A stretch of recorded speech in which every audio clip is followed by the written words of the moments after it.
मेरो भगवान प्रथम दिनको मध्याह्नकालीन भन्दा पछाडि उदाउनु भएको मेरो श्री सूर्यनारायण भगवानको नमन गरौँ। देवी भगवतीको पाउ चरणा र वृन्दमा परौँ।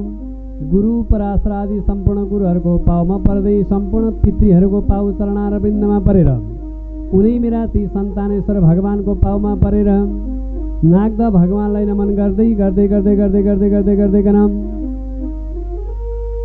बाङ्मै मूर्ति भएको श्रीमद् भागवत रूपी कल्प वृक्षको प्रथम स्कन्द भागवतको पहिलो अध्याय वर्णन गर्नुभन्दा पनि पहिलो नम्बरमा भागवत सुन्नको लागि नियमको बारेमा बताउँछु। भोलि बिहानदेखि के गर्नुपर्छ पहिलो नम्बरमा त्यो नियम बताउँछु। त्यो नियम कटिबद्धता भएर लागू भयो भने भागवत श्रवण गर्नको लागि सजिलो पर्छ।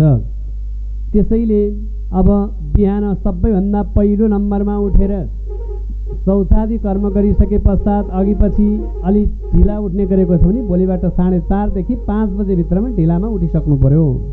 नियम बताउँदैछु है म। 4 देखि 5 बजेभित्रमा उठिसकेपछि शौचादि कर्म गर्नु पर्यो, स्नान गर्नु पर्यो, नित्य नैमातिक स्नान कर्म गर्नु पर्यो। अनि आफ्नो सम्पूर्ण कर्म सकिसकेपछि हाम्रो यो यज्ञ मण्डपको लागि 3 भाग पूजा सामग्रीहरू चाहिन्छन्। एक भाग हाम्रो लक्ष्मीनारायणको पूजा गर्नको लागि यहाँको लागि, एक भाग हाम्रो रुद्राभिषेकको लागि र एउटा हाम्रो बाहिर यज्ञको लागि 3 भाग पूजा सामग्री तयारी गरिदिनु पर्यो। अनि दैनिक रूपमा अपुङ्गो बनाउनु पर्ने हुन्छ, पञ्चामृत बनाउनु पर्ने हुन्छ। त्यो पनि त्यही बेलामा पूजा सामग्री तयारी हुनु भइसके पश्चात नैवेद्य जे सकिन्छ, सधैँ सेल पकाउन भ्याइन्छ भन्ने छैन। कहिले मालपा कहिले पुरी जे सकिन्छ त्यो धेरै पकाउनु पर्दैन। दिनको गनेर 10 वटा बनाइदिई बक्सेला। त्यति बनाइदिइसके पश्चात अनि एउटा कचौरामा दुध छुट्टै, एउटामा दही छुट्टै, एउटामा घिउ छुट्टै, एउटामा मह छुट्टै, एउटामा सक्खर या चिनी छुट्टै राखेर त्यो पनि पूजा सामग्री किस्तीमा छुट्टै एउटा किस्तीमा राखिदिई बक्सेला। यति तयारी गरिसकेपछि हामी बिहान पहिलो नम्बरमा हाम्रो रुद्राभिषेक हुन्छ। गुरुदेव आएर रुद्री गर्नुहुन्छ। अनि त्योभन्दा पछाडि हाम्रो नित्य नैमातिक हाम्रो यहाँका सम्पूर्ण पूजाहरू हुन्छन् र त्योभन्दा पछाडि हामी हवन गरेर मात्रै अनि हामी थोरै नास्ता गरेर हामी कथामा परिवर्तित हुन्छौँ। ढिलामा सकेसम्म हामी 8 बजे बस्ने कोसिस गर्छौँ। यदि भ्याइएन भने त्योभन्दा पछाडि 9 बज्दा चाहिँ हामी जसरी भए पनि बस्नुपर्ने हुन्छ। त्यसले 9 बज्दा सम्पूर्ण भोजनसहित गरेर हामी अर्थात् कुनै नास्ता गरेर 9 बजे बसिसक्नुपर्ने हुन्छ।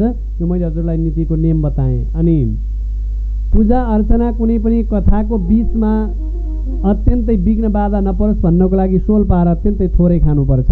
यो 7 दिनसम्म थोरै खानुपर्छ। अनि अत्यन्तै शुद्धता मात्रै बोल्नु पर्दछ। यो 7 दिनसम्म सकिन्छ भने जीवन भएसम्म शुद्ध बोल्नुपर्छ। झुटा कुरा कहिले पनि नबोल्दी बक्सेला। 7 दिन चाहिँ अत्यन्तै मौन भएर बसी बक्सेला। अनि दीक्षाको मन्त्र छ भने दीक्षा मन्त्र जप्नुलाई, यदि छैन भने द्वादक्षरी मन्त्र ओम नमो भगवते वासुदेवाय भन्ने यसैलाई दीक्षा नाम मानेर माला जपेर सधैँभरि भागवत श्रवण गर्नको लागि यसरी इच्छा गरी बक्सेला। पूजा सामग्री तयार गर्नको लागि अनि यो पूजा गरेको पूजा भाँडा सधैँभरि बेलुका माझ्नुपर्ने हुन्छ। सधैँभरि बेलुका नै माझेर तयारी गर्नुपर्ने हुन्छ। पूजा सकिसके पश्चात कथाको विसर्जन भइसके पश्चात बेलुका पूजा भाँडा तयारी गरेर भोलिपल्ट बिहानलाई पूजा सामग्री हाल्नको लागि तयारी गर्नुपर्ने हुन्छ। यति गरियो भने अनि भागवत श्रवण गर्ने क्रममा कुनै बेला मनुष्यको शरीर हो शौचादि कर्म आउन सक्छन्। त्यो बेलामा गुरुको आज्ञा पाएर मात्रै त्यहाँबाट हात जोडेर बिन्ती नमन गरेर म यहाँबाट जान्छु भनेर गुरुसँग आज्ञा लिएर मात्रै यस यज्ञ मण्डपबाट बाहिर जानुपर्छ। सकभर भजन कीर्तन भएको बेलामा जानुपर्छ। पाठ पारायण र कथा भएको बेलामा नगइदी बक्सेला। त्यस्तै जानुपर्ने अप्ठ्यारो पर्यो भने त्यसरी गइदी बक्सेला। र आउँदाखेरि हामीले द्वारमा पञ्चगव्य राखेका छौँ। पञ्चगव्य प्राशन गरेर मात्रै यस मण्डपभित्र छिर्दी बक्सेला। र सधैँभरि यही नियम पालन गरियो भने बडो आनन्दको साथमा भागवत श्रवण चिन्तन मनन आराधना श्रद्धा शक्तिको साथमा भागवत गति मुक्ति प्रदान, पितृहरूको पनि गति मुक्ति प्रदान हुन्छ भन्दै अब भने म कथालाई सुरुवात गर्न गइराखेको छु। सुनिबक्सियोस्। जन्मा धसे तो नयाँ दितरत चार्ठे त विज्ञेश्वरा।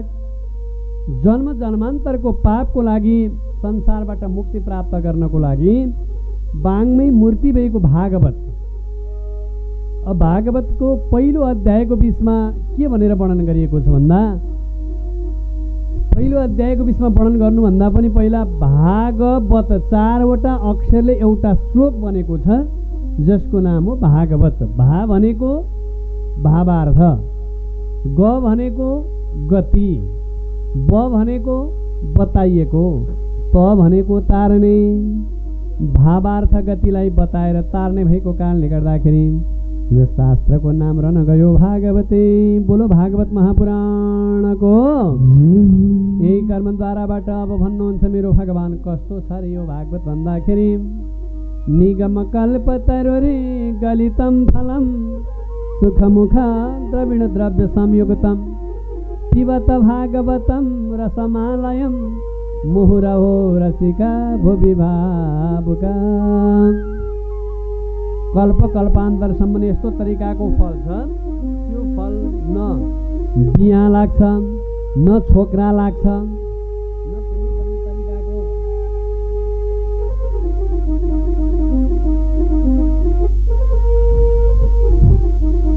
न बिहा लाग्छ न छोक्रा लाग्छ।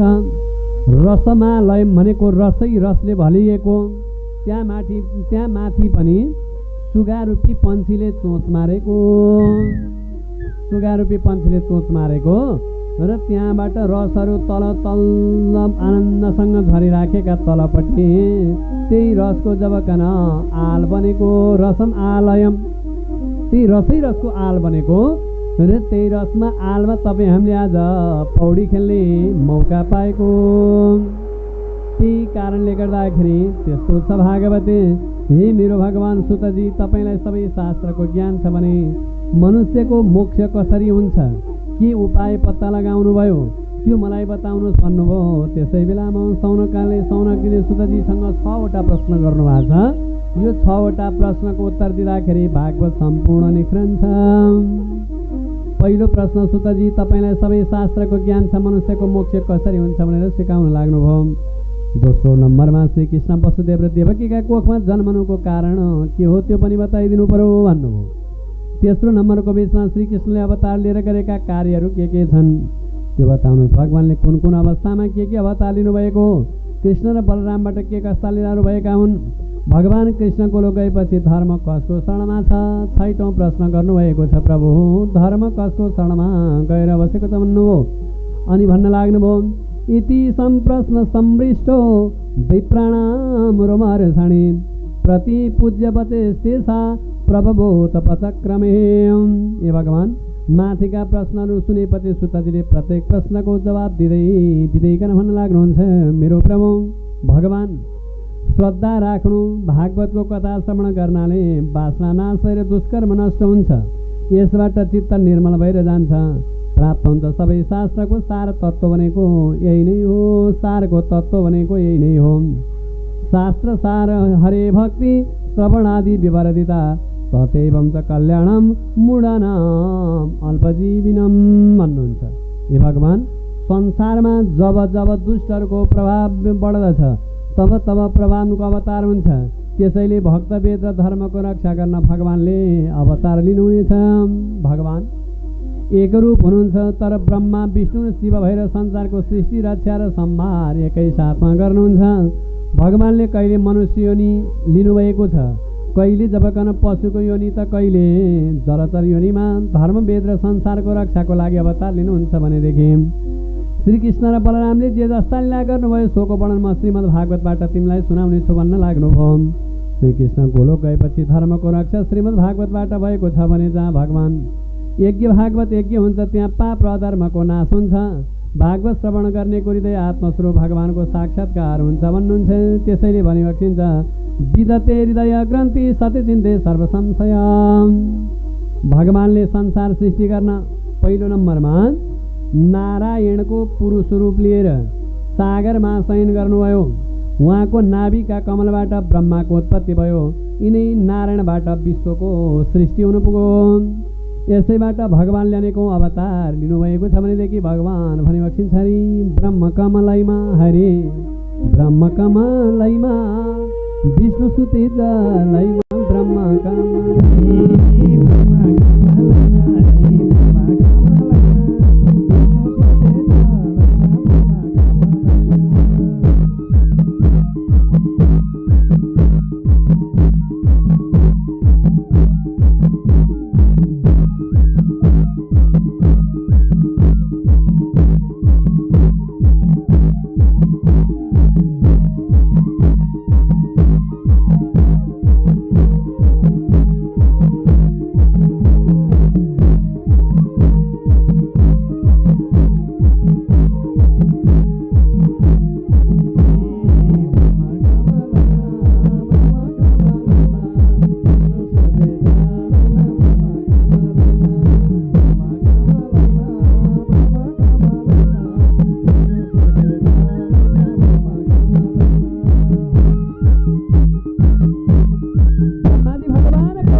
जे हुँ। हे मेरो भगवान, भगवानका केही प्रसिद्ध अवतारहरू यस्ता प्रकारका छन्। त्यसको बारेमा सृष्टि गरिसकेपछि भगवान भनी बक्सिन्छ। कौमार सर्गमा सनक, सनन्दन, सनातन, सनत कुमारका रूपमा परिवर्तित हुनुभयो भने बराह अवतार हिरण्याक्षको वध गर्न सुँगुरको रूपमा अवतरित हुनुभएको थियो। देवर्षि नारद ब्रह्माका मानस पुत्रको रूपमा परिवर्तित हुनुभएको थियो भनेदेखि नर नारायण रूपमा धर्मपत्नी मूर्तिको गर्भबाट हे भगवान त्यसैमै कपिलदेव देवती र कर्दम ऋषिको पुत्रको रूपमा आउनुभयो भने दत्तात्रेय अत्रि ऋषिको सन्ततिको रूपमा आउनुभयो। यज्ञवतार रुचि प्रजापति पत्नी आकुतिको गर्भबाट आउनुभयो भने ऋषभदेव नाभि पत्नी मेरुदेवीको गर्भबाट आउनुभयो। राजा पृथुबीन राजाको भुजा मन्थनबाट आउनुभयो भनेदेखि मत्स्य अवतार हयग्रीवलाई मारेर वेद फिर्ता गर्न सत्यव्रतलाई ज्ञान दिनको लागि भनेर मत्स्यरूप भगवानले अवतारित लिनुभएको थियो भने कच्छुवा रूप अवतार समुद्र मन्थन गर्ने क्रममा आउनुभएको थियो। धन्वन्तरी समुद्रबाट अमृत लिएर प्रकट हुनुभएको थियो। मैली रूप देवतालाई अमृत पान गराउनको लागि भने सवारीमै बक्सेको थियो भनेदेखि नरसिंह रूपले हिरण्यकशिपु जस्तो दुष्ट दैत्यलाई परास्त गर्नको लागि भनेर नरसिंह रूप भगवान परिवर्तित हुनुभएको थियो। वामन रूप भगवानले जबकन राजा बलिको घमण्डलाई हरेर त्रिलोक नाप्नको लागि भनेर बलि राजाको घरमा सानो एउटा 52 नम्बरको ब्राह्मण देवता भएर जानुभएको थियो। परशुराम अवतारले 21 पटक संसारलाई क्षेत्रविहीन गराउनु भएको थियो। व्यासका रूपमा सत्यवतीको घरबाट पराशरद्वारा वेदलाई विभाजन गर्नुभएको थियो। राम अवतार दशरथ र कौशल्याका पुत्रका रूपमा आउनुभएको थियो भने श्रीकृष्ण र बलरामका रूपमा देवकी र वसुदेवको घरबाट बुबार हरण गर्नको लागि मेरो श्याम सुन्दर कृष्ण र बाल मुकुन्द मेरो प्रभु बलरामजी भगवानको अवतरित भएको थियो। बुद्ध अवतारपछि साम्बल नामको विष्णु यस नाम गरेको ब्राह्मणको घरमा कलिका दुष्टहरूको दमन गर्नको निमित्त कल्की अवतार हुनेछ। दावनालले धर्ममा बाधा गर्दछन्। त्यसैमा भगवानले कुनै न कुनै रूपमा अवतार लिएर लोकको रक्षा गर्नुहुन्छ। भगवानले भन्नुभएको छ धर्म संस्थापनार्थाय सम्भवानी युगे युगे। यही कर्मद्वाराबाट फेरि पनि भगवान भनी बक्सिन्छन्। सुतजीवन हुनुहुन्छ सौनकादि ऋषिहरू। अब म तपाईँहरूलाई भागवत सुनाउँदछु। सुतजीले यसो भन्दा सौनकी सुतजीलाई फेरि पनि भन्न लाग्नुहुन्छ। हे सुतजी, कस्मिन् युगे प्रवृत्तिय स्थाने वाक्यन हेतुना कुतं सञ्चोतितं कृष्ण कृतवान समिता मुनि। यो भागवत कसको प्रेरणाबाट व्यासले कुन स्थानमा बसेर रचना गर्नुभयो, व्यासको जन्म कसरी भयो, साथै राजा परीक्षितसँग सुखदेवजीको कसरी भेट भयो, सबै जानकारी पाउँ भनिसकेपछि सुतानामा पौराणिक फेरि पनि भनी बक्सिन्छन्। द्वापर नामको युगमा पराशर ऋषिद्वाराबाट सत्यवतीको छोराको रूपमा भएर व्यासदेव भगवानको जन्म भएको थियो। उपरिचर नामका धार्मिक एउटा राजा वैवक्षिन्थ्यो। उपरिचर नामबाट प्रख्यात गरेको राजा एउटा वैवक्षिन्थ्यो। उनकी पत्नीको नाम थियो गिरिका। उनको पत्नीको नाम थियो गिरिका। उनका सबल भन्ने 5वटा पुत्र थिए। सबल अत्यन्तै बलिया बलिया 5वटा छोराहरू थिए। सबै तेजस्वी पनि थिए। एक समयको कुरा हो, त्यो गिरिका ऋतुमती अर्थात् रजो दर्शन भइछिन्। अर्थात् रजो दर्शनबाट निवृत्ति भइसकेपछि पनि उनी के गर्न लागिन् भन्दाखेरि पुंसवन नामको व्रतमा लागिन्। हे मेरो भगवान, त्यस समय राजा उपरिचर मृग यागका लागि वनमा जानुभएको थियो। त्यो बेलामा उपरिचर नामको राजा जबकन मृग मार्न भनेर जङ्गलको बिचमा जानुभएको थियो। व्रतमा लागिन्। त्यस समय राजा उपरिचर मृगका लागि वनमा गएका बेला राजालाई अकस्मात पत्नीको याद आएछ। झलझल्ती जबकन आफ्नो पत्नीको मृग मार्न जाँदा जबकन उनलाई पत्नीको झलझल्ती याद आयो। जबकन पत्नीको याद आइसकेपछि उनको प्रिय शुक्रकित स्खलित भएछ। शुक्रकित स्खलित भएपछि राजालाई अकस्मात पत्नीको याद आएपछि उनको बटपत्रमा प्रिय राखेर बाजपन्छीद्वाराबाट रानीका लागि पठाइदिनु भयो। वरको पातमा त्यो प्रिय स्खलित भएको प्रियलाई जबकन पातमा राखेर रानीको साथमा पठाइदिनु भयो। बाजपन्छीले प्रियको पुटक लिएर जाँदाखेरि जबकन बाजपन्छीले त्यो पुटकलाई जबकन त्यो प्रिय लिएर जाने क्रममा अर्को बाजले झम्टियो। अर्को बाजले झम्टिसकेपछि दुवै बिचमा तुण्ड नामको युद्ध हुन लाग्यो। दुवैको बिचमा तुण्ड नामको युद्ध भइसकेपछि त्यो पुटक यमुना नामको नदीमा झर्यो। यमुना नामको नदीको तटमा झर्न पुग्यो। संयोगवश त्यसै समय आद्रिका नामको अप्सरा त्यस नदीमा स्नान गर्न भनेर आएकी थिइन्। प्रभु आद्रिका नाममा अर्थात् नदीमा स्नान गर्दै थिइन्। उनले नदी तटमा सन्ध्यावन्दन गर्दै बसेका ब्राह्मणका घोडा समाती थिइन्। त्यही बेलामा त्यो सन्ध्यावन्दन गरेको ब्राह्मणको घोडामा समातिन् ब्राह्मणले उनलाई श्राप दिन लाग्नुभयो। त तुरुन्तै माछो बनिजा भनिदिनु भयो। त तुरुन्तै माछो बनिजा भनिदिनु भयो र आद्रिका माछो भइन्। त्यसै समय जलमा खसेको ब्रियको पुटक बग्दै बग्दै जब कन त्यो जलमा खसेको त्यो ब्रियको पुटक बग्दै बग्दै बग्दै बग्दै बग्दै बग्दै कन आएको थियो। माछाले त्यो पुटक के नआयो भनेर जब कन क्वाप्ल्याक्कै त्यो माछाले खाइदिएछ। त्यो ब्रिय माछाले खाइदियो। 10 महिनापछि एउटा धिबर भनेको एउटा माछा मार्ने जाल हारी त्यही ठाउँमा पुगेछ। त्यही ठाउँमा पुगेपछि त्यस माछालाई जालमा पारेर घरमा लगेछ। त्यो माछा मार्ने धिवरले घरमा लगिसके पश्चात मेरो भगवान मेरो परमात्मा त्यो माछालाई एक चिरेर एउटा बालक र एउटा बालिका त्यस माछाबाट निक्लेछन्। बालक कसले लियो भन्दा त्यही उपरिचरले लिनुभयो। बालिका चाहिँ परब्रह्मणको लागि परब्रह्मण बालिका मत्स्यगन्धालाई धिवरले छोरीको रूपमा राख्यो। तिनलाई चाहिँ त्यो धिवरले म छोरीको रूपमा पालन गर्छु भनेर तिनले धिवरको रूपमा राख्यो र धेरै समयपछि पराशर ऋषि तीर्थयात्राका क्रममा त्यहाँ सटक्क सवारी हुनुभयो। उनलाई यमुना नामको नदी पार गर्न थियो। उनले धिवरलाई नाउ लैजान भनेछन्। यो डुङ्गा लिएर जाऊ भन्नुभएछ। मत्स्यगन्धालाई नाउ चलाउन लागिन्। परस्पर उनीप्रति मुक्त भएर उनलाई समात्न लाग्यो। मत्स्यगन्धाले आफ्नो माछाको गन्धबाट दुर्गन्धित भएको बताइन् र मातापिताको आज्ञा बिना गलत मार्गमा कहिले पनि नजाने आफ्नो सम्पूर्ण कुरोहरू बताइन्। मैले मातापिता बिना केही पनि कर्म गर्दिनँ, म कुलतमा फस्दिनँ भनिन् उनले। अनि मसँग संसर्ग गरे भनेदेखि तिमी सधैँ कुमारी युवती नै रहनेछौ भन्ने यस्तो गोप्य कुरा म कसैलाई पनि भन्दिनँ भन्नुभयो। तिमीबाट छोरो जन्मेको कुरा कसैलाई पनि थाहा नपाउने गरी म तिमीबाट एउटा छोरो जन्माउँछु भन्न लाग्नुभएछ। हे भगवान्, छोराको नाम द्वैपायन भन्ने राखियो। कृष्ण द्वैपायन व्यास तुरुन्तै समरथ। उनले भने माताजी तपाईँलाई कुनै समस्या पऱ्यो भनेदेखि मलाई सम्झनु होला भन्नुभएको थियो। कुनै आपत पऱ्यो कुनै विपद पऱ्यो भनेदेखि मलाई सम्झनुहरू कसैलाई सम्झनु पर्दैन भन्नुभएको थियो।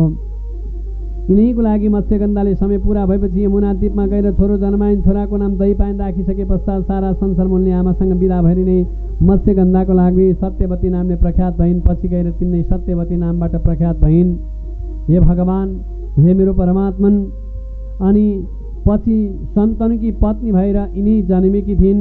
व्यासले वेदलाई 4 भागमा विभाजन गरेर लेखे। धेरै पुराणहरूमा महाभारत आदि ग्रन्थहरू लेखे। उनले वेद मध्ये ऋग्वेद पहिलो मुनिलाई दिनुभयो, ऋषिहरूलाई यजुर्वेद दिनुभयो, वैशम्पायनलाई सामवेद दिनुभएछ, जैमिनीलाई अथर्ववेद दिनुभयो, सुमन्तुलाई इतिहास पुराण 5औं वेदलाई यसलाई मुख्य मानेर इतिहास र पुराण पढाइदिनुभयो।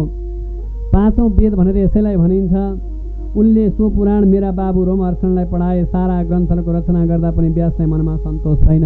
17वटा पुराण बनाउँदाखेरि पनि व्यासलाई मनमा आनन्द प्राप्त भएनछ। बिचरा मनमा शान्ति नभइसके पश्चात त्यसैले उनी खिन्न मन लिएर नदी तटमा बस्नुभयो। नदीमा आनन्दसँग बसिराख्नु भएको थियो। त्यसै बेला उनका सामुन्य नारद नामको गुरु टोप्लोका सवारी हुनुभयो। खिन्न मन भएका व्यासलाई देखेर नारदले तपाईँ किन खिन्नमा देखिनुहुन्छ भने सोद्धाखेरि एक शब्द पनि बोल्नु भएन। परब्रह्मणको लागि मैले सारा संसार मैले इतिहास पुराण आदि ग्रन्थ सबै लेखेँ। वेदलाई 4 भागमा बाँडी पनि सकेँ। महाभारत आदि ग्रन्थको पनि रचना गरिसकेँ। तर मलाई जे गर्दाखेरि पनि मनमा आनन्द हुन सकेन, मनमा शान्ति भएन। अब म के गरौँ भनिसकेपछि नारद नामको गुरुले भन्न लाग्नुहुन्छ, मेरो प्रभु, तपाईँले सबै ग्रन्थ लेखे पनि भगवानका गुणानुवादले परिपूर्ण ग्रन्थ लेख्नु भएको छैन। अत गुणानुवादले परिपूर्ण भागवत ग्रन्थ लेख्नुहोस् भनेर भागवत नामको ग्रन्थ लेख्नको लागि तयारी गरिदिनु भयो भन्न लाग्नुभयो। न बिर्सा श्री कृष्ण ज्ञानी मरेपछि केही होइन लैजाने।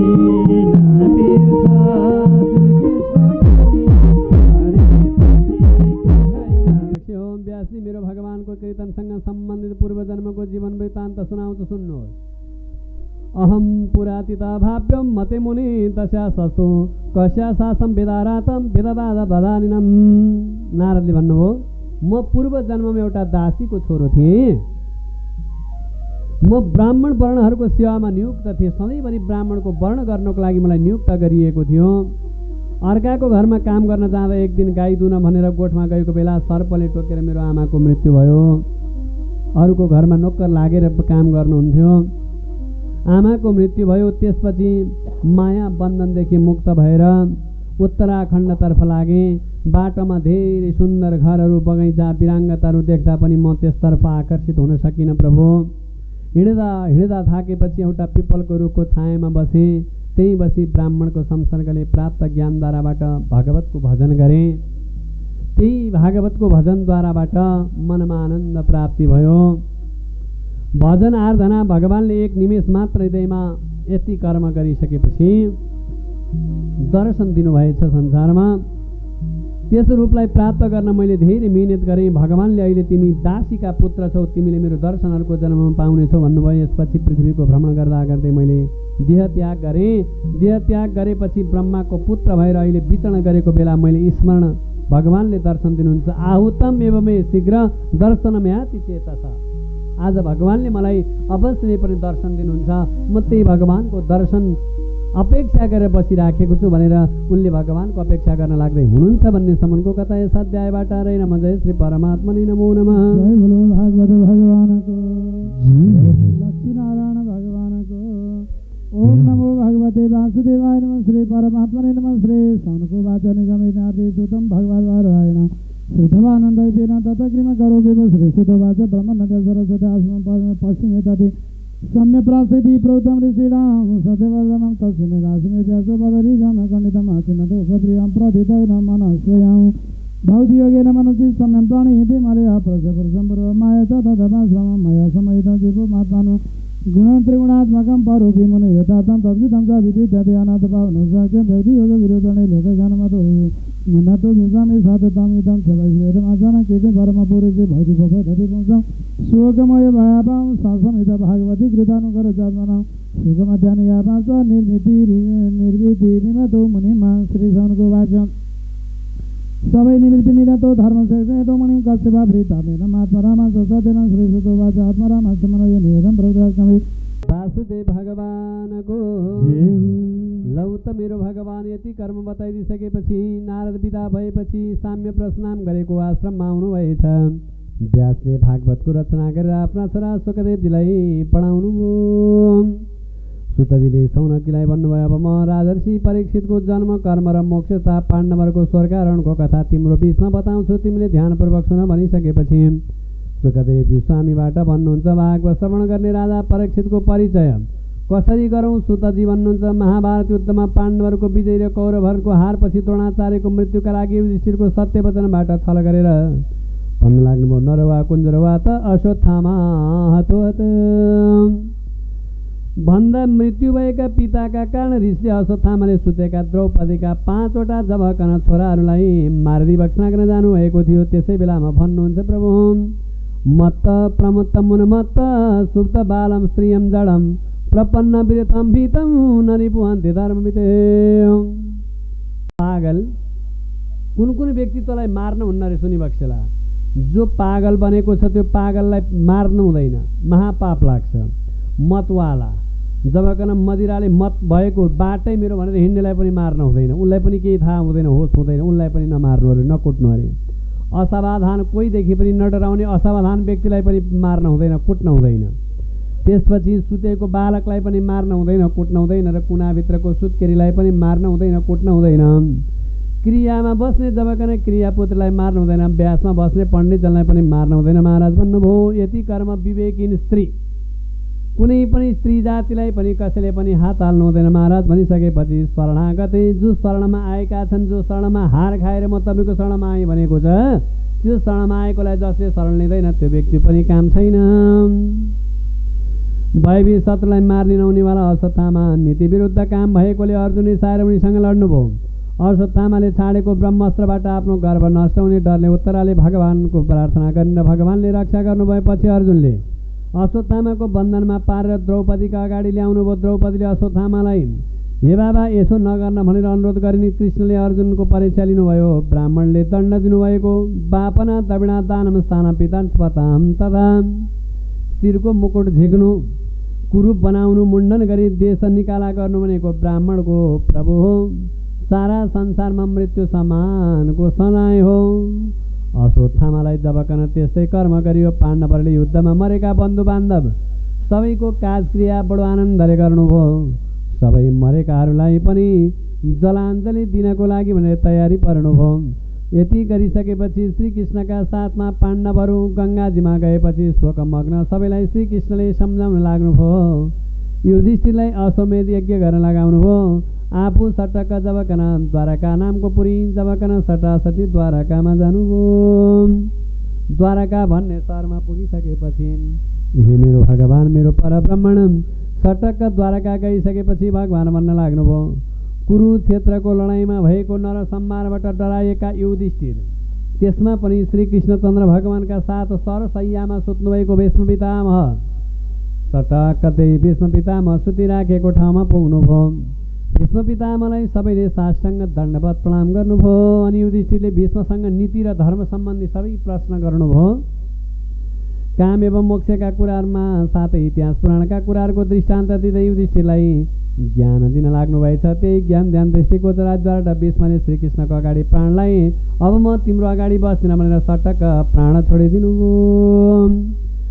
युधिष्ठिर हस्तिनापुरका राजा भए। त्यसपछि श्रीकृष्णले उनको राज्याभिषेक गराउनुभयो। सबैले श्रीकृष्णको एकै साथमा प्रार्थना गर्दै गर्दैकन एकै साथमा एकै डोलीमा सबैले भजन गाउन लाग्नु। हरि भजौँ हरिलाई प्रभु भजौँ हरिलाई यो जिन्दगी भरिलाई भजौँ हरिलाई भजौँ हरिलाई हरि भजौँ हरिलाई थियो। राज्यकै वातावरण समय ठिक हुँदा सबै प्रजा खुसी भए। श्रीकृष्णकै महिना हस्तिनापुरमा बसेर द्वारका जान लाग्दाखेरि सबैजना धरती रुन लाग्नुभयो। भगवानले सबैलाई सान्त्वना दिएर सम्झाउनु भएछ। पछि श्रीकृष्णलाई बाजा गाजा सहित पुष्प वर्षा गर्दै सबैले त्यसै स्थानबाट विदा गरिदिनुभयो। कृष्णलाई पुर्याउन अर्जुन पनि द्वारका जानुभयो। भगवानले द्वारका नजिक पुगेपछि पाञ्चजन्य नामको शङ्ख एकै साथमा फुकिदिनुभयो। पाञ्चजन्य नामको शङ्ख बजाइदिनुभयो र भन्न लाग्नुभयो स उच्च कासे धवलो दरो दरो युताक्रमा सधोणम षोडशोडितानां दाद्यमानं करकाटं सतसन्त सम्पुटे यदा ददण्डो कलम सौता सतम प्रभु। हे भगवान संसारमा भगवानले शङ्ख बजाउँदाखेरि उहाँको हातमा रहेको शङ्खले त्यसमा पनि सेतो रङको कमलमा सेतो रङको हाँसले ठुलो स्वरले गीत गाए जस्तै त्यति राम्रो त्यति आनन्दित पारिदिनुहुन्थ्यो भगवानको शङ्ख ध्वनिले। शङ्खको आवाज सुनेपछि नगरवासीले हर्ष उल्लासको साथमा नगरवासीका साथमा वसुदेव अक्रूर उग्रसेन बलराम प्रद्युम्न चारुदेव साम्बहरू सबैले शङ्ख ध्वनि गर्दै अनुगाई गर्न लागे। भगन अभिकाका गर्दै आशीर्वाद दिँदै सबैका साथमा जबकन सटक द्वारका भन्ने सहरमा जानुभएछ। शङ्ख बजाउँदै बजाउँदैकन द्वारका जानुभयो। उहाँ पहिले माता पिता र महलमा जानुभएको र त्यसपछि आदरणीय जनसँग भेट गर्नुभयो। पहिलो नम्बरमा माता पिता भएको ठाउँमा जानुभयो। साष्टाङ्ग दण्डवत गर्नुभयो। शास्त्रले के भन्छ भन्दा विश्व ब्रह्माण्डमा सबैभन्दा ठुलो भनेको माता र पिता अनि भगवानभन्दा बाहेक संसारमा कोही पनि ठुलो छैन। के भन्छ माता वेद हुन पिता पुराण त भाइ भए भारत बन्धु बान्धव इष्ट मित्र त घाटसम्मका होइन र भने। आमा भनेको वेद, चारवटा वेद भनेको मातालाई मान्नुपर्छ। माता वेद हुन् पिता पुराण त 18वटा पुराण भनेको बुवा हो। भाइ भए भारत दाजुभाइ भनेको एउटा झगडाको बिउ मात्रै, एउटा खड्कौलो छ भने पनि एउटा कडा मलाई चाहिन्छ भन्ने जात भाइ भए भारत बन्धुवर्ग इष्ट मित्र त घाटसम्मका होइन र। वरपरका नस नाता इष्टमित्र भनेको जिउँदो छँदा सरसापट्टि मिल्छ, मरेपछि एउटा दाउराको घारो मात्रै हो। त्यसैले संसारमा योभन्दा बाहेक केही पनि छैन। त्यसैले भगवान भनी बक्सिन्छ नि माता वेद हुन पिता पुराण त भाइ भए भारत बन्धु बान्धव इष्टमित्र त घाटसम्मका होइन र। त्यसैले कसैको साथमा केही सम्बन्ध छैन, न मेरो छ न तेरो छ न कसैको छ, यो सबै कसको हो? उही एउटा नारायण भगवानको, उसैले अराएको मात्रै हामीले गर्ने हो। उसले अराएन भने हामीले कुनै पनि कर्म गर्न सक्दैनौँ। उसले जे अराउँछ हामीले त्यही मात्रै कर्म गर्न सक्छौँ। मेरो प्रभु यी आदि कर्म गरिसकेपछि भगवान भनी बक्सिन्छ हे जगतका स्वामी, हे जगतका नर नारायण मेरो भगवान। यिनैको लागि भगवान फेरि भन्नुहुन्छ भगवान अभिसिन्चित महलमा जानु भइसकेपछि आदरणीय सारा संसारमा माता पितालाई पहिलो नम्बरमा भेटेर सबै जनता प्रेमीहरूसँग पनि भगवानले भेट्नुभयो। सबै द्वारकावासीले उठेर उहाँलाई पनि सत्कार गर्नुभयो। हो आज मेरो भगवानको सवारी भयो भनेर सबैले लाभा फुल प्रसुन अबिरको वर्षा गर्नुभयो। सबैको मन चञ्चल भयो, सबैले भगवानलाई पूजा गर्नुभयो। हे भगवान अनि भन्नुहुन्छ क्रीडाम शरीर संस्कार समाजोत्त समदर्शनम हास्य प्रक्रिया येन त्यजते प्रसोकात भारतीका। पति विदेशबाट वा टाढाबाट आउँदाखेरि पत्नीले जति पतिलाई माया गर्छन्, आज भगवान स्वयं प्रकाशमय भएको बेलामा त्यहाँका सम्पूर्ण वासीहरूले उनीहरूलाई त्यत्तिकै तरिकाले माया गरे। गोपीहरूले परब्रह्मणको लागि त्यही नै नियमहरू पालना गरेका थिए। गोपीहरूले पनि जसरी परदेशमा पति भएको बेलामा नारी जातिले यहाँ बसेर गर्नुपर्ने नियमहरू धेरै छन्, त्यो नियम सबै गोपिनीहरूले पालना गरेका थिए, कसैले पालना गर्न सकेको थिएन। हे भगवान, भगवानले रक्षा गर्नुभएका उत्तरानन्दन राजा परीक्षितको जन्म र मृत्युका विषयमा सौनकादि नामबाट प्रश्न गर्दाखेरि सोध्न लाग्नुभयो। हे प्रभु, सुतजी भन्नुहुन्छ भगवानद्वाराबाट रक्षा गरिएका राजा परीक्षितले गर्भमा नै भगवानको दर्शन कसरी प्राप्त गर्नुभयो? महिना पुरा भएपछि शुभ मुहुर्तमा राजा परीक्षितको जन्म भएको थियो। नाल काट्नुभन्दा अगाडि शास्त्रीय नियम के छ भन्दा साल नाल काट्नुभन्दा अगाडि सुतक लाग्दैन भन्ने शास्त्रले बताइएको छ। शास्त्रले त्यही निर्गोल गरिएको छ। त्यसबीच गरिएको दान अक्षय हुन्छ। साल नाल काट्नुभन्दा अगाडि गरेको दान अक्षय पुण्य प्राप्ति हुन्छ। त्यही भनिएको छ। शास्त्रले अब भन्नुहुन्छ यावन्न छिदते नालम ताव नाप्नोति सूतकम छिन्ने नाले तत पश्चात सूतकम त विधीयते। कृष्णबाट रक्षा गरिएका हुँदा बालकको नाम विष्णुरात भन्ने नामाङ्करण राखियो। भगवानले रक्षार्थ गरेको कारणले गर्दाखेरि उहाँको नाम विष्णुरात भन्ने नाम रहन गयो। नामाङ्करण गर्ने ब्राह्मणले भने बालक दुष्यन्त पुत्र भरतको जस्तो कीर्ति हुन्छ यिनको। सिंहासनमा पराक्रमी रामचन्द्र र दशरथ राजा जस्ता सत्यवादी लोकको रक्षा गर्नेवाला पुरुषार्थी हुनेछन्। पछि यिनलाई तक्षक नामको नागले डसेर यिनको मृत्यु निश्चित छ भनेर धुलोट गर्दा नाम लाग्दाखेरि नै पहिल्यै भनिदिनु भएछ। हे भगवान, यिनको मृत्यु हुनेछ, सुखदेवबाट आत्मसमर्पण प्राप्त हुनेछ भनेपछि यस्तो कुरा बताएर ब्राह्मण विदा भएपछि चटक्क जबकन ब्राह्मण विदा भए। परीक्षितले गर्भमा भएको भगवानलाई बाहिर आएर पनि पाउँछु कि भनेर के गर्न लाग्नुभएछ भन्दा परीक्षितले गर्भमा छँदा देखेको भगवानलाई पुनः देखिन्छ कि भनेर हेर्न लाग्नुभयो, पुकार्न लाग्नुभयो। परीक्षण गर्दा गर्दा गर्दा धेरै समयसम्म भित्रको भगवानलाई बाहिर देखिन्छ कि भनेर परीक्षा गर्दा गर्दा गर्दा नपाइसकेपछि उहाँको नाम त्यही दिनबाट के रहन गयो? परीक्षित भन्ने नाम रहन गयो। परीक्षा गर्दा गर्दा उहाँले भगवान प्राप्त गरेको कारणले गर्दा उहाँको नाम नै रहन गयो परीक्षित। बोलो परीक्षित भगवानको। संसारमा परीक्षित कस्ता थिए त भन्दा शुक्ल पक्षको चन्द्रमा जस्तै बढ्दै जानुभयो। राजा युधिष्ठिरले अश्वमेध नामको यज्ञ गर्ने इच्छा गरे, तर धनको कमी हुँदा कृष्णको आज्ञाले 4 भाइलाई 4 दिशातर्फ पठाइदिनु भयो। धनको कमी भयो यज्ञ गर्दा कृष्णको आज्ञाले 4 जना चारैतिर गएर धन आर्जन गर्न लाग्नुभयो। अन्त्यमा उत्तरबाट अर्जुन आउनुभयो, भीमा आउनुभयो, नकुल र सहदेव प्रशस्त धन लिएर आए। अघि मरुत्तम राजाले यज्ञ गर्दा ब्राह्मण र अरू सबैलाई बाँडेर धेरै पाएको धन त्यसै छाडेर गएका थिए। त्यही नै धन ल्याएर युधिष्ठिरको अश्वमेध यज्ञ पुरा गरिएको थियो।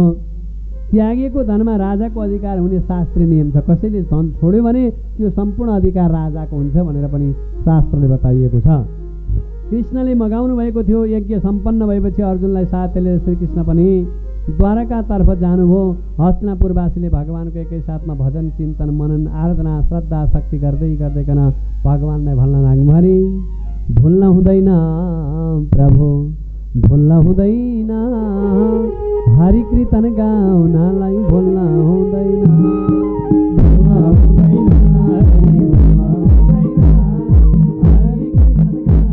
हरिका कीर्तन चिन्तन मनार्धन कर्म गर्नको लागि कुनै पनि बेलामा तिमीले भुल्न हुँदैन। सबैलाई मोक्षको पद प्राप्त गराउनुपर्छ भनेर भगवानले पनि सबैलाई मोक्षको पद प्राप्त गराउनको लागि हरि भगवानको कीर्तन गरेर अगाडि बढ्न लाग्दै हुनुहुन्छ भन्ने सम्मको कथा यस अध्यायबाट। वासुदेव भगवानको लौ त मेरो भगवान यति कर्म सकिसकेपछि विदुरले धृतराष्ट्रलाई पाण्डवहरूको हक भाग दिनुपर्छ भन्दा दुर्योधनले तीखो बाण रूपी वचन प्रयोग गरेकाले उनी हतियार त्यागी तीर्थयात्रातर्फ निस्किनुभयो। तीर्थयात्राका क्रममा उद्धवजीसँग विदुरजीको भेट भयो र दुवै बीच श्री कृष्ण स्वधाम जानुभएको युद्धमा कौरवहरूको हार भएको र अन्य दुःख सुखबारे वार्ता भयो। हरिद्वार गई मैत्री ऋषिबाट भागवत श्रवण आत्मज्ञान प्राप्त गरेर विदुर हस्तिनापुरमा आउनुभयो। युधिष्ठिर, धृतराष्ट्र, युवत्स, सञ्जय, कृपाचार्य, कुन्ती, गान्धारी, द्रौपदी, सुभद्रा, उत्तरा आदि सबैलाई हर्षित बनाएर विदुर परब्रह्मणको लागि एकचित्त भएर भन्न लाग्नुभयो, स्वागत गर्न लाग्नुभयो, भन्न लाग्नुभयो। युधिष्ठिरले विदुरलाई सोध्नुभयो, तीर्थयात्राका दिनमा कसरी बिते? तपाईँ जस्ता भागवत भक्तलाई तीर्थ स्वरूप मानिन्छ। भक्तहरू तीर्थ गर्नको लागि त्यसको महत्त्व बढ्दछ। तीर्थका क्रममा द्वारका जानुभयो। श्रीकृष्ण सपरिवार सकुशल हुनुहुन्छ।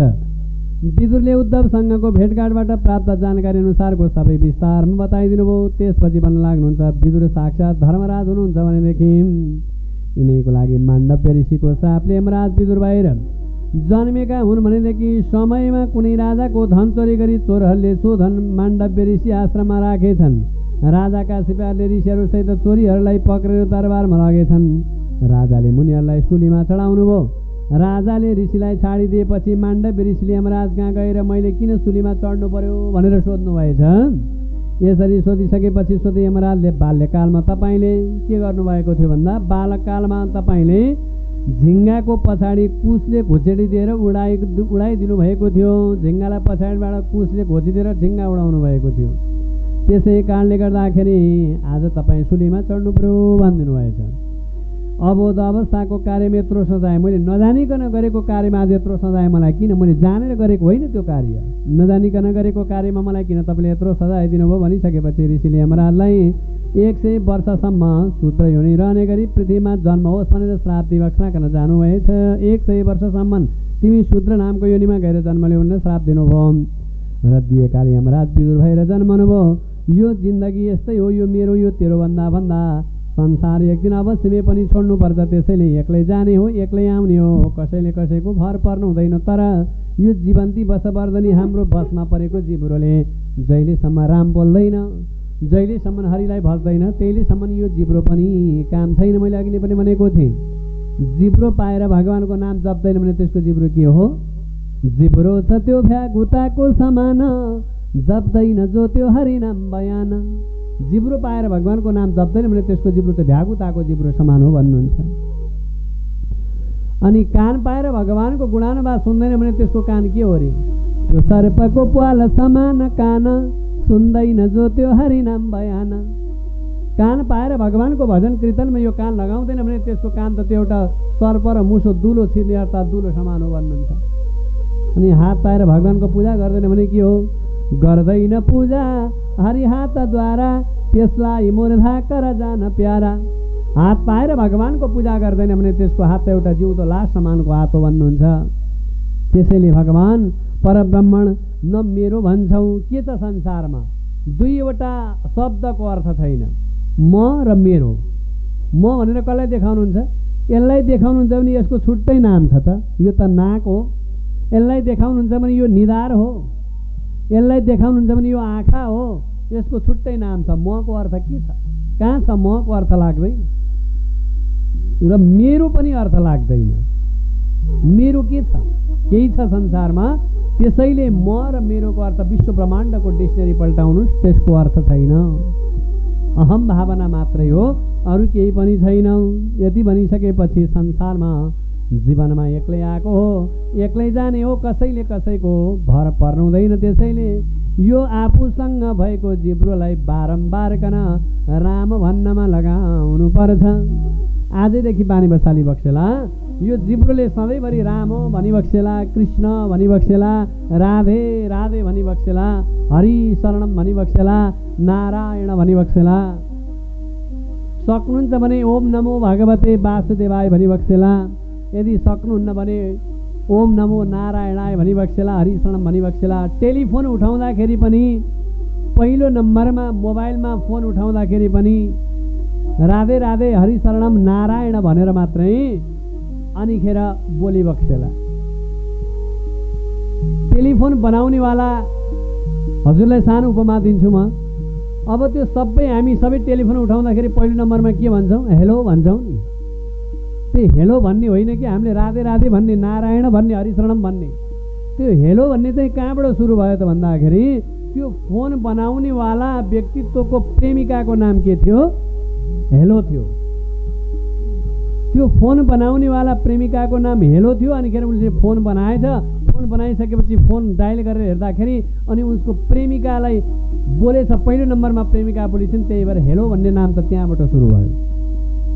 उसको त्यो फोन बनाउनेवालाको प्रेमिकाको नाम हेलो भएर पो त हेलो भयो। हाम्रो प्रेमिकाको नाम त हेलो होइन। हाम्रो त राधे राधे भन्नुहोस् न, कृष्ण कृष्ण भन्नुहोस् न, हरि शरणम भन्नुहोस् न, नारायण भन्नुहोस् न। हो, त्यसैले जुन वस्तु मनपर्छ त्यसैलाई जप्नुहोस् भनिएको हो। हे भगवान्, त्यसैले आजदेखि बानी बसाली बक्सेला भगवानको नामाङ्कन टेलिफोन उठाउँदाखेरि पनि राधे राधे हरि शरणम नारायण भनेर फोन उठाइदि बक्सेला। अनि मात्रै सन्चो बिसन्चो सोधि बक्सेला। बोलो श्याम सुन्दर भगवानको। अब अर्को कुरो पनि भन्छु, आजबाट तपाईँले 7 दिन जय जयकार गाउनुपर्छ। जय जयकार गायो भने के हुन्छ? जय भन्दाखेरि भागवत पुरै सिद्धिन्छ। पूर्ण हजुरले भागवत पढ्नुहुन्छ जय भन्दाखेरि। किन? भागवतको पहिलो अध्यायको पहिलो श्लोक जबाट सुरु हुन्छ। जन्मा दशेतो नयादि तरता तार्टे त विज्ञेश्वराट, यहाँबाट सुरु हुन्छ नि भागवत पहिलो अध्याय। अनि अन्तिम स्कन्धको अन्तिम अध्याय केबाट सुरु हुन्छ?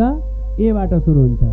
यम ब्रह्मा वरुणेन्द्र रुद्र मरुत स्तुवन्त दिव्यै सबै, होइन हो। त्यसैले ज र ए भन्दाखेरि के हुन्छ? भागवत पूर्ण रूपमा पढिन्छ। त्यसैले जय जयकार गाउनुपर्छ। बोलो श्याम सुन्दर भगवानको। हो, त्यसैले भागवत पूर्ण हुन्छ जय भन्नाले पनि। त्यसैले जय गाउनलाई लाज मान्नु हुँदैन। अनि जुनसुकै कर्म गर्दाखेरि पनि मुखले जय गाउनुपर्छ। हातले के गर्नुपर्छ? यो हात मजाले बाँध्यो भने बाँधेको बाँधै हुन्छ।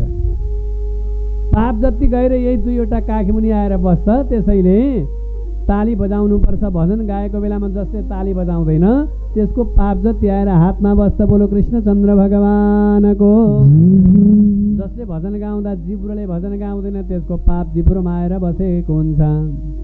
ताली बजाउँदैन, 2टा हात माथि उठाउँदैन भनेदेखि त्यसको पाप आएर काखी मुनि बसेको हुन्छ। जसले भजन कीर्तन चिन्तन मनन गरेको बेलामा जो नाच्दैन त्यसको पाप जति आएर पैतालामा बसेको हुन्छ। बोलो कृष्णचन्द्र भगवानको। विचार गरी बक्सेलाई बेला बेलामा नाच्नु पनि पर्छ। उनी भगवानको भजन कीर्तनद्वाराबाट कतिको पापी भइबक्सिँदो रहेछ हेर्छु नि त। हरि सुनको मुकुट चाँदीको झम्काना सेतो चामर कृष्णलाई हमकाना कृष्ण भगवान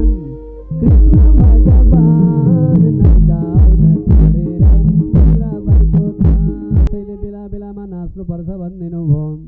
सबै कर्मद्वाराबाट प्रभु सबै मोक्षको वर्णन गरिदिनु भयो। त्यसपछि विदुरले देखाएको बाटोमा हिँड्न धृतराष्ट्र सहमत भए। गान्धारीहरूसहित वनतर्फ लाग्नुभयो। भोलिपल्ट बिहान कसैलाई नदेख्दा युधिष्ठिर चिन्तित हुनुभयो। 5 दिनमा धृतराष्ट्र र गान्धारीले प्राण त्याग गर्ने र विदुर तीर्थयात्रामा गएको कुरा युधिष्ठिरले नारदबाट थाहा पाई दिवक्षमा गर्न जानुभएछ। यता के गर्दै हुनुहुन्छ भनी बुझ्न अर्जुन द्वारकामा जानुभएको थियो। धेरै महिना बित्दा पनि अर्जुन नफर्केको युधिष्ठिरले चिन्तामा पर्नुभयो। गोकुल जानुभएको, द्वारका जानुभएको, अहिलेसम्म कृष्ण अहिले आउलान् छैन, अर्जुन अहिले आउलान् छैन, भरे आउलान् छैन। चिन्तामा युधिष्ठिरलाई अपशकुन हुन लाग्यो। अत्यन्तै अपशकुन देख्न लाग्नुभयो र भन्न लाग्नुभयो, शास्ता कुर्वन्तीमा सभ्यम दक्षिणां पशवे परे बाहसा पुरुषा व्याघ्र लक्ष्य रुदतो मम। कस्तो सपना देख्न लाग्नुभएछ भन्दा गाई बायाँतर्फबाट हिँडेको, फ्याउरो कराउन लागेको, आँखा फरफराएको, देब्रे आँखा फरफराएको, स्याल उनीतर्फ फर्केर कराएको अनि आदि साह्रै चिन्तामा परेका। त्यसमा पनि नाना प्रकारका कर्महरू भीमसँग पनि हेर भीम धेरै अशुभ लक्षण देखिन लाग्यो। प्रभु न पिबन्ती स्तनम बाछा न दुहन्ती च मातर भन्नुहुन्छ। मेरा यी गाई बाछाले न दुध पिएका छन्, गाईले दुध दुन दिन्छन्, न गाई दुध दुन गयो भने न गाईले दुध दिन्छन्। गाईको थुनुबाट रगतको वर्षा र पिपको वर्षा भइराखेको छ। आज अपशकुन हुन लाग्यो। गौशालामा गाईहरू आँसु बगाएर धरती रोइराखेका छन्। मन्दिरमा हेऱ्यो चिरचिर्ती पसिना काटिराखेका छ। मन्दिरमा चिरचिर्ती पसिना काटिराखेका छन् मन्दिरले। यसरी कुरा भइराखेको बेला त्यही बेलामा मेरो भगवान, मेरो परमात्मा, मेरो परमेश्वरका सम्पूर्ण भलाको सारीहरू लिएर अर्जुनजी टुप्लुक्क सवारी भइबक्सनुभयो।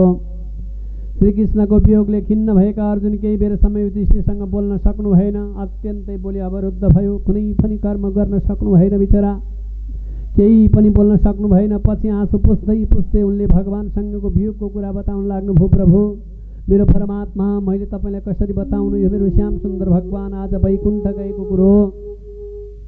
हे भगवान, द्रौपदीको विवाहदेखि जरासन्ध वधसम्मका कुरा सम्झी उनी धरती रुन लाग्नुभयो। अर्जुन अत्यन्तै रुन लाग्नुभयो। पछि युधिष्ठिरलाई अर्जुनले भन्नुभयो, मेरो प्रभु, वाञ्छितो त महाराज हरणाम बन्धुरूपिणः, म पनि श्रीकृष्णद्वाराबाट आज ठगिएँ। मैले पनि भगवानको दर्शन प्राप्त गर्न सकिनँ। म के गरौँ?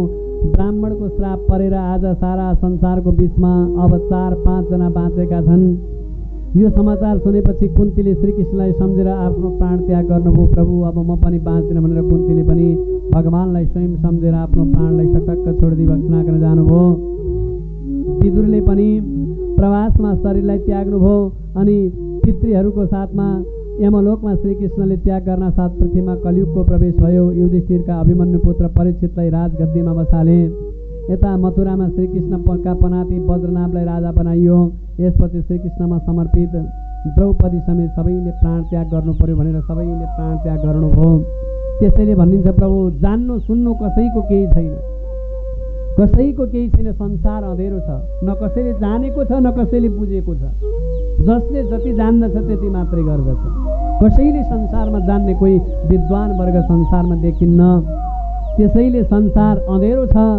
यमराजले हर्ने भर्ने यही एउटा पँधेरो छ। त्यही पँधेरोमा यमराज आउँछ, सटक्क टपक्क टिप्छ, लिएर जान्छ। कसैले पत्तो पाउँदैन। यमको डोरीले बाँधेपछि बाँध्यो न कसैले त्यसलाई पर्खाउन सक्छ, न पर्खी भन्दाखेरि त्यो पर्खिन्छ। एक निमेष आँखा झिम्क्याउने बेलामा त्यसले सबैलाई परास्त गरिदिन सक्छ। त्यस्तो खालको बलियो देश पाएको, बलियो भेष पाएको भगवानको लक्ष्यको गृहमा परब्रह्मण प्रवेश गरेको राजगद्दीमा यसरी बसिसकेपछि परीक्षितले, राजा परीक्षित जबकन अब म राजगद्दीमा बस्छु भनेर बस्नुभयो अनि अश्वमेध नामको यज्ञ गर्नुभयो। कलियुगले प्रवेश गरेपछि दिग्विजय गर्न निस्केका परीक्षितले भद्रास, केतु, भारत, उत्तर, कुरुक्षेत्र, किमपुरुष आदिमाथि विजय प्राप्त गर्दै अगाडि जाँदा भए एक आश्चर्य लाग्दो घटना देख्नुभयो। त्यहाँ कुरा गर्दा गर्दै गरेका एउटा गोरु र गाई, हातमा लौरो लिएको राजाले मुकुटधारी शूद्रलाई देख्नुभयो। हातमा लट्ठी लिएको मुकुटधारी एउटा शूद्रलाई देख्नुभयो। गाई र गोरुलाई डन्ठाले बेस गरी हिर्काउन लागेको थियो। त्यसले हिर्काउँदा त्यो गाई रोइरहेकी थिए। राजाले दण्डधारी शूद्रलाई त को होस् भनेर सोध्नुभयो अनि सोही उसलाई मार्न भनी हातमा खड्ग लिएर धर्मरूप गोरुका 4वटा पाउ थिए। धर्मरूप गोरुका 4वटा पाउहरू थिए। उसलाई मार्न भनी हातमा खड्ग लिएर धर्मरूप गोरुका 4 पाउ मध्ये सत्य, शौच, दया मध्ये 1 पाउ सत्य मात्रै बचेको थियो र गाई पृथ्वी रहेछिन् भन्ने कुरा राजाले थाहा पाए। राजाले भने, अब नडराओ बाबा, कुनै पनि हातमा तिमीहरू डराउनु पर्दैन, म दुष्टलाई दण्ड दिनेछु भन्नुभयो। यस्य राष्ट्रे प्रजा सर्वा शास्त्रन्ते साधु साधुवी तस्य मतस्य नश्यन्ते कृतिरायु र योगर्गतिः। जुन राज्यमा दुष्टहरूको उपद्रवबाट सारा प्रजा त्रस्त हुन्छन्, राज्यका राजाको कृति, आयु, ऐश्वर्य र परलोक नष्ट हुन्छ। राजाको कली रहेछ अर्थात् परब्रह्मण यो राजा को रहेछ? राजाले भन्न लागे, यो त कली नामको युग रहेछ, कली रहेछ भन्ने जानेर उसलाई मार्न खोज्नुभयो। कलीलाई मार्न खोज्नुभयो। कली थरथरती डरायो, काम नलाग्यो, मलमूत्र त्याग गर्न लाग्यो र राजाबाट निवासका लागि, प्रभु हजुरले मलाई नमारी बक्सियोस्, बरु मलाई 5 ठाउँमा बस्ने ठाउँ दिई बक्सियोस् भन्न लाग्यो। 5वटा बस्ने ठाउँ दिई बक्सियोस् भन्नुभयो। त्यसपछि 1 नम्बरमा गएर ल त बस्ने नै भए। कलियुग लागेपछि जुवा र तासमा गएर बस भनिदिनु भएछ। त्यही जुवा र तासमा गएर कली बसेको कारणले होला अहिले शनिबार आउनुहुन्न, म्यारिज नखेली कसैलाई चित्त बुझ्दैन। बोलो श्याम सुन्दर भगवानको। अनि मदिरामा गएर बास बस भनिदिनु भएछ। मदिरामा गएर बास बस भनिदिएको कारणले बेलुका अलिकति टुच्च नलाइकन कसैलाई निन्द्रा लाग्दैन। बोलो श्याम सुन्दर भगवानको। यो पनि कलीको दोष हो। अनि स्त्री जाति कुविचार भएका कुल्टा नारीमा गएर बास बस भनिदिनु भयो। वेश्यावृत्ति गर्ने नारीहरू बजारमा छस्ती पाइन्छन् अहिले। अनि सबै कुरो मिल्यो। अनि कपालमा पनि गएर राज गर्छु भनेछ। त्यही भएर होला कलियुगमा बिहान उठेदेखि बेलुकासम्म त्यो कपालको स्याहार सुमार अत्यन्तै गरेछन्। उमेरकाले अत्यन्तै भयो, त्यो हुँदैन खाँदाको त्यति राम्रो प्रकृतिले दिएको कपाललाई उमेरै नपुगिकन फुलाएर हिँडेछन्, सेतै बनाएर हिँडेछन्। उमेर पुगेपछि त्यो 35 उभो काटेपछि फुल्ने कपाललाई किन 15-20 वर्षको उमेरमा फुलाउनु पर्यो? यो कलिको दोष हो भन्नुहुन्छ। ल उमेरकाले त हाले, त्यो पनि ठिकै भयो। त्यो देवघाटतिर गएर बस्नु त्यो मर्ने लागेका बुढीहरूले पनि रातै हालेर हिँडेका छन् प्रभु हरिशरण। यो पनि कलिको दोष हो महाराज भन्नुहुन्छ। कलिले राज्य गरेको कारणले गर्दा कपालमा पनि गएर कलिले राज्य गरेको छ। सबै ठाउँ प्राप्त गर्यो अनि भन्नुभयो प्रभु मलाई कति नराम्रो नराम्रो ठाउँ दिनुभएको, एउटा त राम्रो ठाउँ दिनुहोस् भन्नुभएछ। एउटा त राम्रो ठाउँ दिइबक्सोस् भनेको। अनि ल त्यसो भए एउटा राम्रो ठाउँ दिन्छु, त कस्तो ठाउँमा गएर बस्छ भन्दा सुवर्णमा गएर बस्छ। तर कस्तो सुवर्ण भन्दा अधर्मले अकर्मले कुकर्मले कमाएको सुनमा गएर बस भनिदिनु भएछ। अधर्मले कमाएको सुवर्णमा गएर बस भनिदिनु भएछ। बोलो श्याम सुन्दर भगवानको। त्यसैले सुन के हुँदैन, सत्कर्मले धेरै जोड्न सकिँदैन। अत्यन्तै सत्कर्मले सुन धेरै लगाउन सकिन्न। त्यसै कारणले गर्दाखेरि सत्मार्गले सुन धेरै जोड्न सकिन्न, असत मार्गले मात्रै सुन धेरै जोड्न सकिन्छ, धेरै प्राप्ति हुन्छ।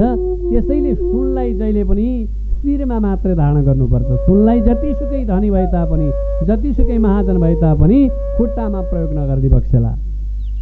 सुवर्णलाई खुट्टामा लगाउने चिज होइन, शिरमा लगाउने चिज हो। त्यसैले सुनको पाउजो बनाएर पनि खुट्टामा लगाइदिई बक्सेला। यो अत्यन्तै धूर्त काम हो। सुवर्णलाई कहिले पनि पाउमा लगाउनु हुँदैन। हे भगवान अन्तिममा सुरमा पनि गएर बस्नुभयो र कलि यी आदि कर्म गरिसकेपछि अत्यन्तै मात्तिन लाग्यो। म त सुनैमा बस्ने हो, म त सुनैमा बस्ने हो भनेर छमछम्ती कलि नामको युग नाच्न लाग्यो।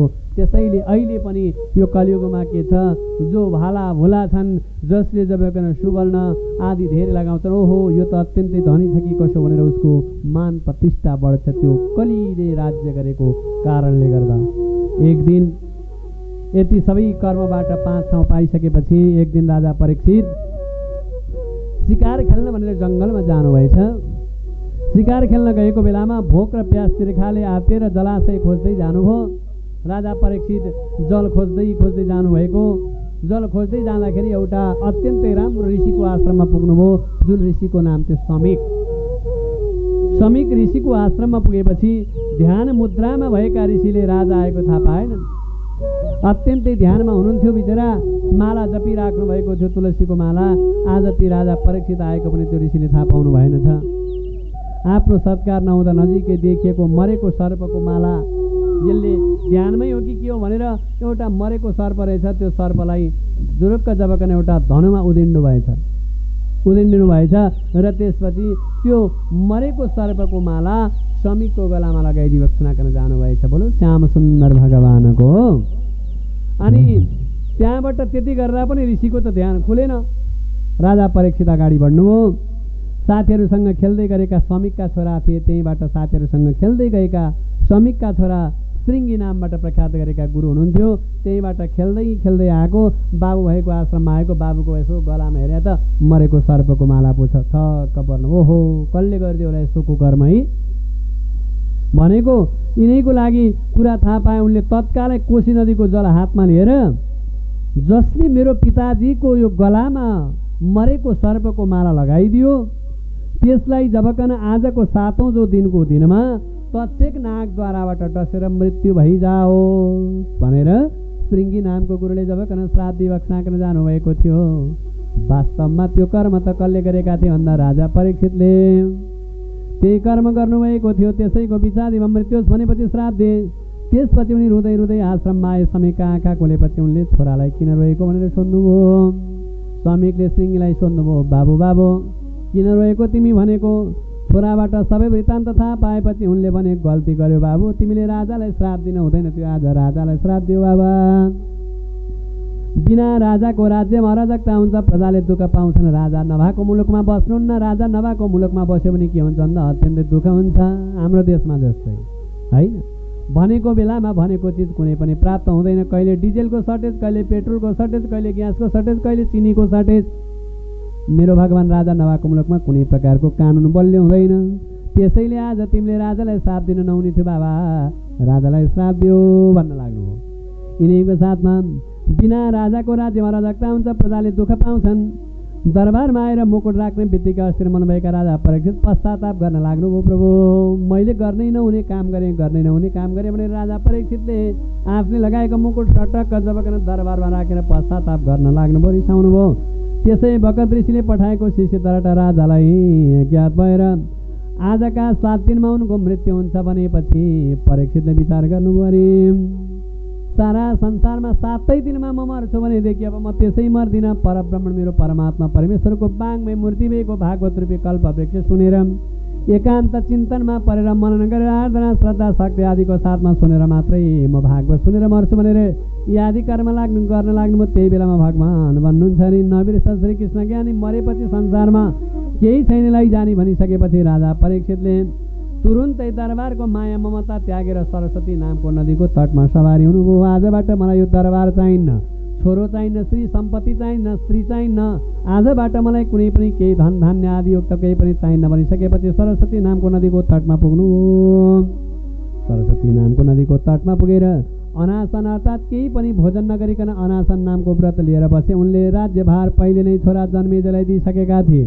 राजा नदी तटमा आएको थाहा पाएर अत्रि वशिष्ठ र भृगु अङ्गिरा आदि सहित धेरै देवर्षि महर्षि राजर्षिहरू त्यहाँ आइपुगे। राजाले सबैको सत्कार गर्नुभयो, पूजा गर्नुभयो। राजाले सबैसँग मर्ने बेलामा भनेका थिए, मानिसले गर्नुपर्ने कर्मबारे कसैले यज्ञ गर्नुपर्ने, कसैले गाईदान गर्नुपर्छ, मर्ने बेलामा कसैले ठुला यज्ञ गर्नुपर्छ भनेर बताए। त्यसपछि सुखदेव आउनुभयो। सम्पूर्ण ऋषिमुनिले उच्च आसनमा राखेर उहाँको स्वागत गर्नुभयो, किनभने ब्राह्मण विद्या जान्ने, ब्राह्मण विद्याद्वारा जेठो हुन्छ, ब्राह्मण विद्याद्वाराबाट जेठो हुन्छ, श्रेष्ठ मानिन्छ। त्यसै कारणले गर्दा राजाले उही प्रश्न सुखदेवसँग गरे, मृत्यु नजिक भएको मानिसमा कर्म गर्नुपर्छ। सुखदेवजीले राजालाई श्रीमद् भागवत रूपी मुक्ति मार्ग बताउनको लागि सबै सभासद एक स्वरमा भगवानको भजन गर्न लाग्नुभयो। एक स्वरमा भगवानको परब्रह्मणको लागि चिन्तन गर्न लाग्नुभयो र राजा परीक्षित सरस्वती नामको नदीको तटमा गएर म भागवत श्रवण गर्छु भनेर राजा परीक्षित जबकन सुखदेवजी स्वामीको मुखारविन्दबाट सुनिएको अर्थात् बताइएको भागवत श्रवण गर्नको लागि तयारी परेर राम नामको भजन गर्न लाग्नुभयो। राम नाम जपेर पार तरिने हो, जिन्दगीको भार छैन कहिले मर्ने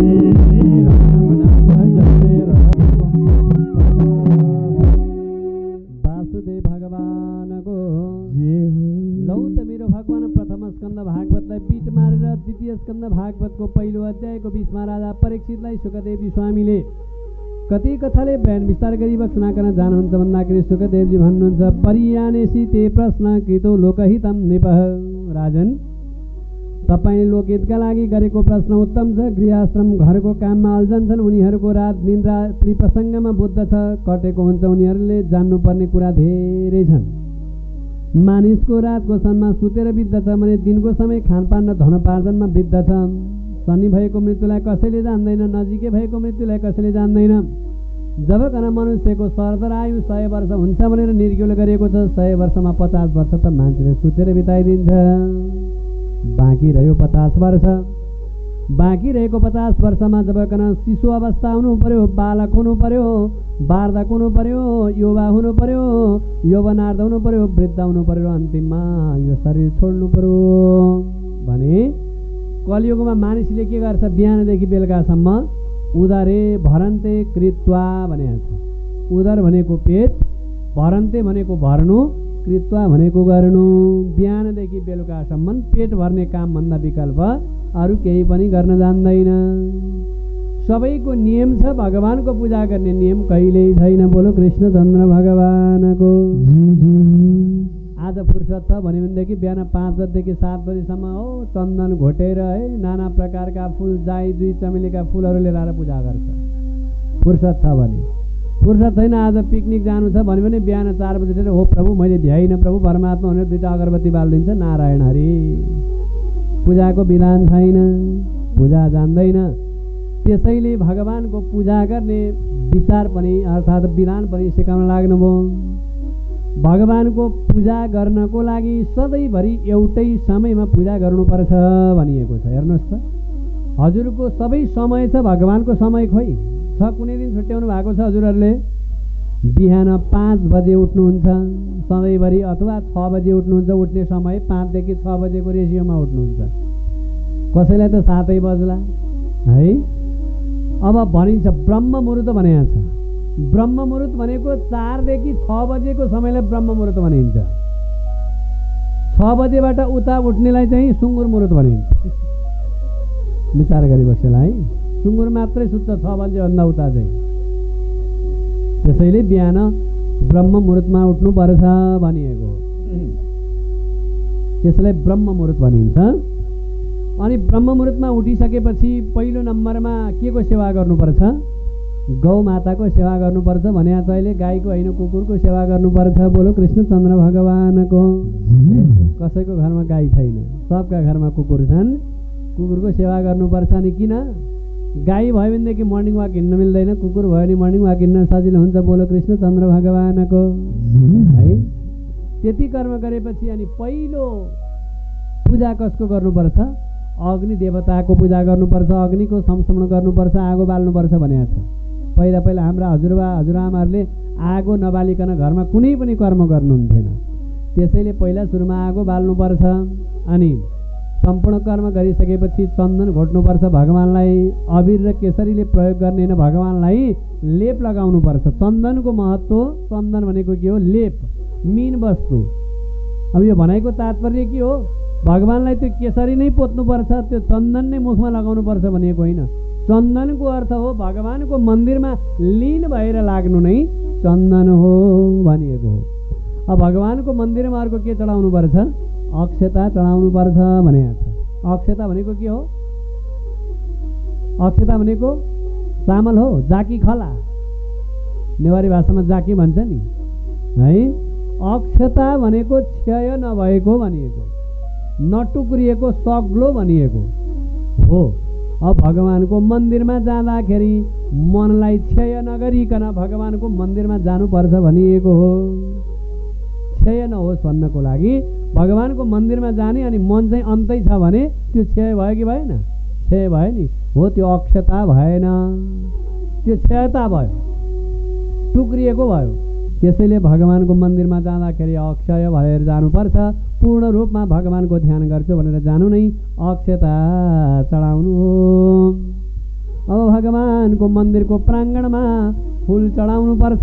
भगवानको मन्दिरको माथमा फुल चढाउनु पर्छ। फुल भनेको राम्रोको प्रतीक, राम्रो सजिन्छ नि। यहाँ हेर्नुहोस् त, नारायण भगवानमा यो कमलको फुल कति सजिएको छ। त्यसै गरेर भगवानको मन्दिरमा जाँदाखेरि राम्रो बनेर जानुपर्छ, हँसिलो भएर जानुपर्छ भनिएको। भगवानको मन्दिरमा पूजा गर्न जान लाग्यो भने अँध्यारो मुख लाएर गयो भने फल छैन। बोलो श्याम सुन्दर भगवानको। उज्यालो अनुहार लाएर जानुपर्छ भनिएको भगवानको पूजा गर्नलाई। फुल भनेको त्यो हो। अनि भगवानको मन्दिरमा अगरबत्ती चढाउनु पर्छ भनिएको। परब्रह्मणको लागि त्यो बाँसको ठेउको बालेर धर्म हुँदैन। भगवानको मन्दिरमा त्यो बाँस बाल्नु पर्दैन, बाँस बाल्नु हुँदैन। जानिराखी बक्सेला। अगरबत्ती भनेको भगवानको मन्दिरमा जाने क्रममा अत्तर छिटेर अत्यन्तै राम्रा वस्त्र र गरगुनियाले गुथिएर जानु नै जबकन भगवानको मन्दिरको लागि अगरबत्ती हो। त्यसैले विचार गरी बक्सेला। यति कर्म गर्यो भनेदेखि भगवानको पूजा यत्र तत्र हुन्छ, सर्वत्र जताततै हुन्छ। भगवानलाई हामीले जतिसुकै चढाए तापनि भगवानले सेवन गर्ने होइन। यो केरा बिहानै चढाएको अहिलेसम्म जस्ताको तस्तै छ। हामीले भाव चढाउने हो। त्यसैले भाव एक चित्त भएर चढाउनु पर्छ, क्षय नगरिकन। आज यहाँ विश्वनाथ दाईको घरमा बडो भागवत लागेको छ, भागवत सुन्न आएको भनेर शरीर चाहिँ यहाँ ल्याउने, मन चाहिने हो बुहारीले सर्वस्व बनाइसकेकी कसो उहाँ भन्यो भने काम लागेन। एक मन एक चित्त भएर भागवत सुन्नुपर्छ, भगवानको ध्यान गर्नुपर्छ। तपाईँ हाम्रो मन कति धार्नीको हुन्छ थाहा छ? 16 धार्नीको एक मन हुन्छ। 16 धार्नीको एक मन हुन्छ। त्यो 16 धार्नीको मन 16तिर छर्यो भने त भगवान प्राप्ति हुँदैन।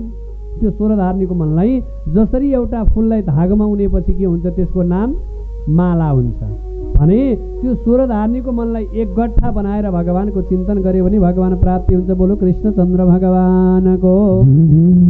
त्यसैले विचार गर्नुहोस्, भगवानलाई सकिन्छ भने 16उपचारले पूजा गर्नु, यदि सकिन्न भने 5उपचारले पूजा गर्नु, त्यो पनि सकिन्न भने भगवानलाई मन चढाएर पूजा गर्नु। पत्रम पुष्पम फलम तोयम एमे भक्ति प्रयक्षति। यसरी भगवानको सकिन्छ भने पूजा गर्नु, सकिन्न भने भगवानको शरणमा पर्नु भनेर बिन्ती गर्नुभयो। हरि सके त भगवान पूजा गरौँला, नसके त भगवान शरण परौँला। सके भने भगवान पूजा गरौँला, नसके त भगवान। मनन चिन्तन गर्न उत्तम हुन्छ। मर्न लाग्यो भनेर आत्तिनु हुँदैन कहिले पनि। मनुष्य जीवनमा मर्नको लागि जन्मेको हो। मर्न लाग्यो भने आत्तिनु हुँदैन। पुण्य स्थलमा बस्नुपर्छ, सधैँभरि पुण्य स्थल छानेर बस्नुपर्छ। स्थिर चित्तले भगवानको ध्यान गर्नुपर्छ। धेरै मानिससँगको सम्पर्क छाड्नुपर्छ। धेरै मनुष्यको कुसङ्गतिको मान्छेको सम्पर्क छोड्नुपर्छ। मनले ओमकारको जप गर्नुपर्छ, हरिको नाम उच्चारण गर्नुपर्छ। अन्त्ययामति साम गति। भगवानको विराट रूप अङ्ग प्रत्यङ्गको ध्यान गर्नुपर्छ। भगवानको अङ्गको ध्यान गर्दा मुखलाई ब्राह्मण भनिएको छ, हातलाई क्षत्रिय भनिएको छ, तिघ्रालाई वैश्य र चरणलाई शूद्र सम्झनुपर्छ। अर्थात् सम्पूर्ण ब्राह्मण वर्ण अर्थात् ब्रह्माण्डलाई नै भगवानको स्वरूप सम्झनुपर्छ। गृहस्थीले भगवानको भजन कीर्तन स्मरण मनन गरेर भागवत ध्यान गर्नुपर्छ। नै गृहस्थीले गर्नुपर्ने सदाबारको कर्मको लागि बताइएको छ भने हे राजन, ब्रह्मा पनि भगवानको विराट रूपको ध्यान गरेर मात्रै संसारको सृष्टि गर्न सफल भएका थिए भने संसारमा जन्म लिएपछि भगवत चिन्तन गर्नुपर्छ। धेरै वस्तुहरूको सङ्ग्रह गरेर सांसारिक मायामा कहिल्यै पनि मनुष्य डुब्न हुँदैन। सत्याम चितौ कम कसिपो प्रायसै, बारो स्वसिद्धौ पपर्णो त किमः, सत्यञ्जलौ कि पुरधन्न पात्रम, दिग्धा कलकादौ सतिकी तदुकुलये। धेरै सम्पत्ति र सामग्री सङ्ग्रह गर्न हुँदैन। नभई नहुने वस्तु मात्र लिने गर्नुपर्छ। नभई नहुने वस्तु छ भने धेरै सम्पत्तिको आशा गर्न हुँदैन। भुइँमा बसेर निर्वाह चल्छ भने राम्रो आसन किन चाहियो र? आवश्यकता छ? छैन। हातको पाखुराले काम चल्ने भयो, त्यो रुवाको तकिया किन चाहियो र महाराज भन्नुहुन्छ। अञ्जुलीमा राखेर खान पाइने अर्थात् खान पुग्छ भने थाल किन चाहियो र महाराज भन्नुहुन्छ। ठुलो भाँडो किन चाहियो र?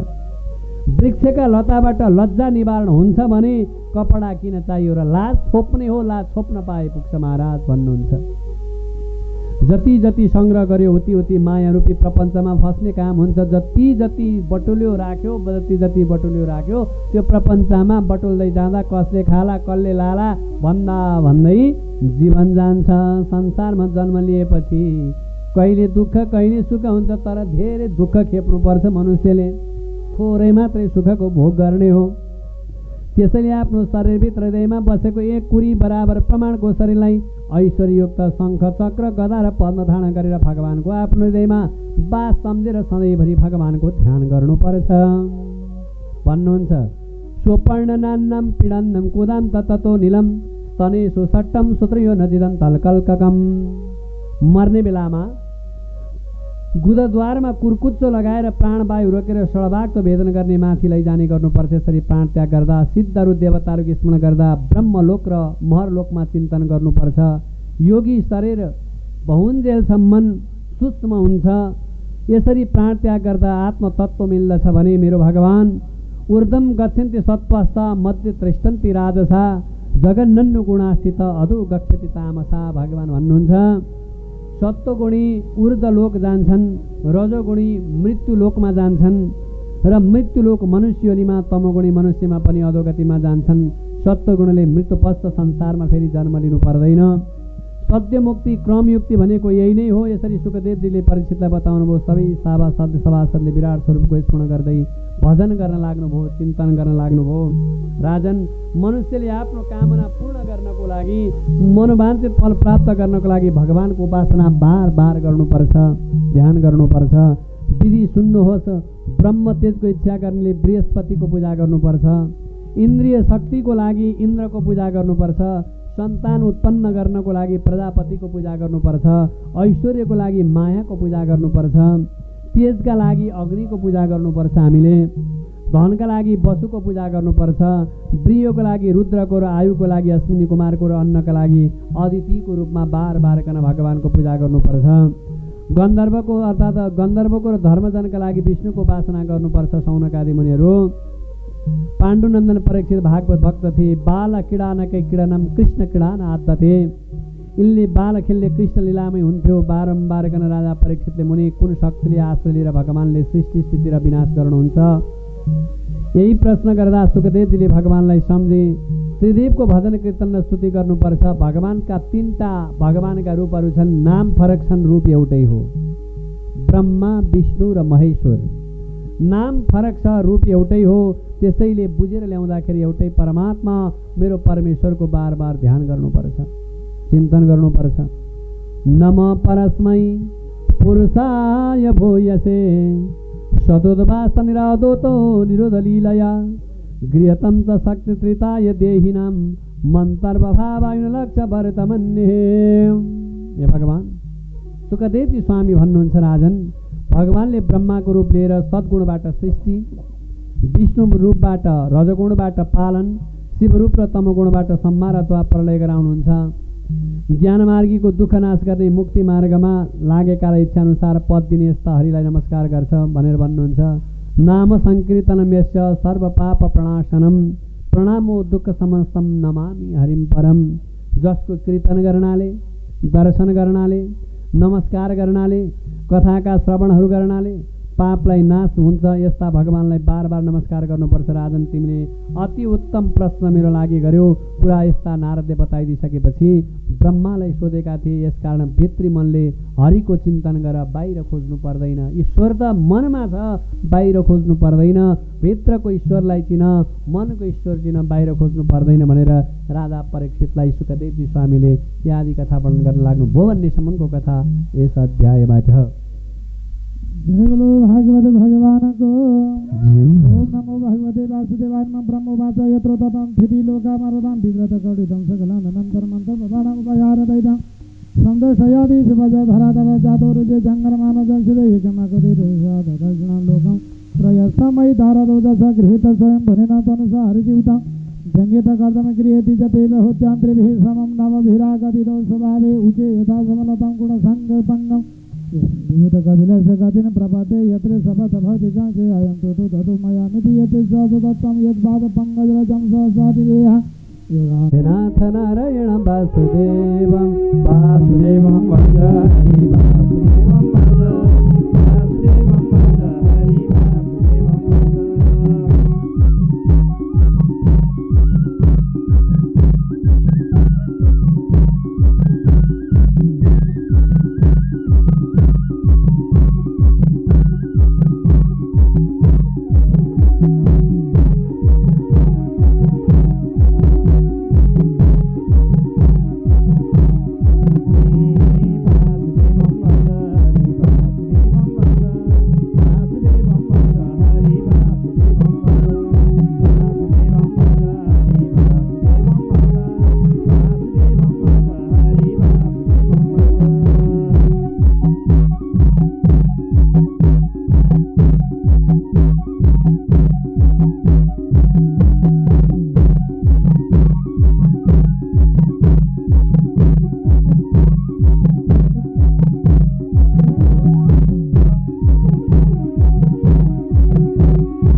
परीक्षितलाई सुखदेवजी स्वामीले फेरि पनि बयान विस्तार गर्न लाग्नुहुन्छ। अनुरूप भगवानले बरावतारमा हिरण्याक्षको वध गरेर जलमा डुबेकी पृथ्वीको उद्धार गर्नुभयो भने उहाँले देवताहरू जन्माउन यज्ञ अवतार लिनुभयो। सांख्य योगको प्रचार गर्न कपिल अवतार लिनुभयो। दत्तात्रेय अवतारले योगको प्रचार गर्नुभयो। यसै गरी ध्रुवलाई ध्रुवपद दिनुभयो। पृथु अवतारमा पृथ्वीलाई गाई बनाएर रस धुनुभयो। ऋषभ अवतारबाट योगचर्या गर्नुभयो। मत्स्य अवतारले हयग्रीवलाई मारी वेद र औषधिको रक्षा गर्नुभयो। कच्छप रूपमा पर्वत धारण गर्नुभयो। नृसिंह अवतारमा हिरण्यकश्यपलाई मार्नुभयो। श्रीकृष्ण अवतारमा पुतना जरासन्ध आदि दुष्ट राक्षस मार्नुभयो। यसरी भगवानले समय समयमा विभिन्न अवतारले लोकको कल्याण गर्नुभएको छ भनेदेखि स्वाहा स्वधा पसर्ति स्वम गिरो नयत्रम शास्ता वैश्य कलेरा भगवान युगान्तय।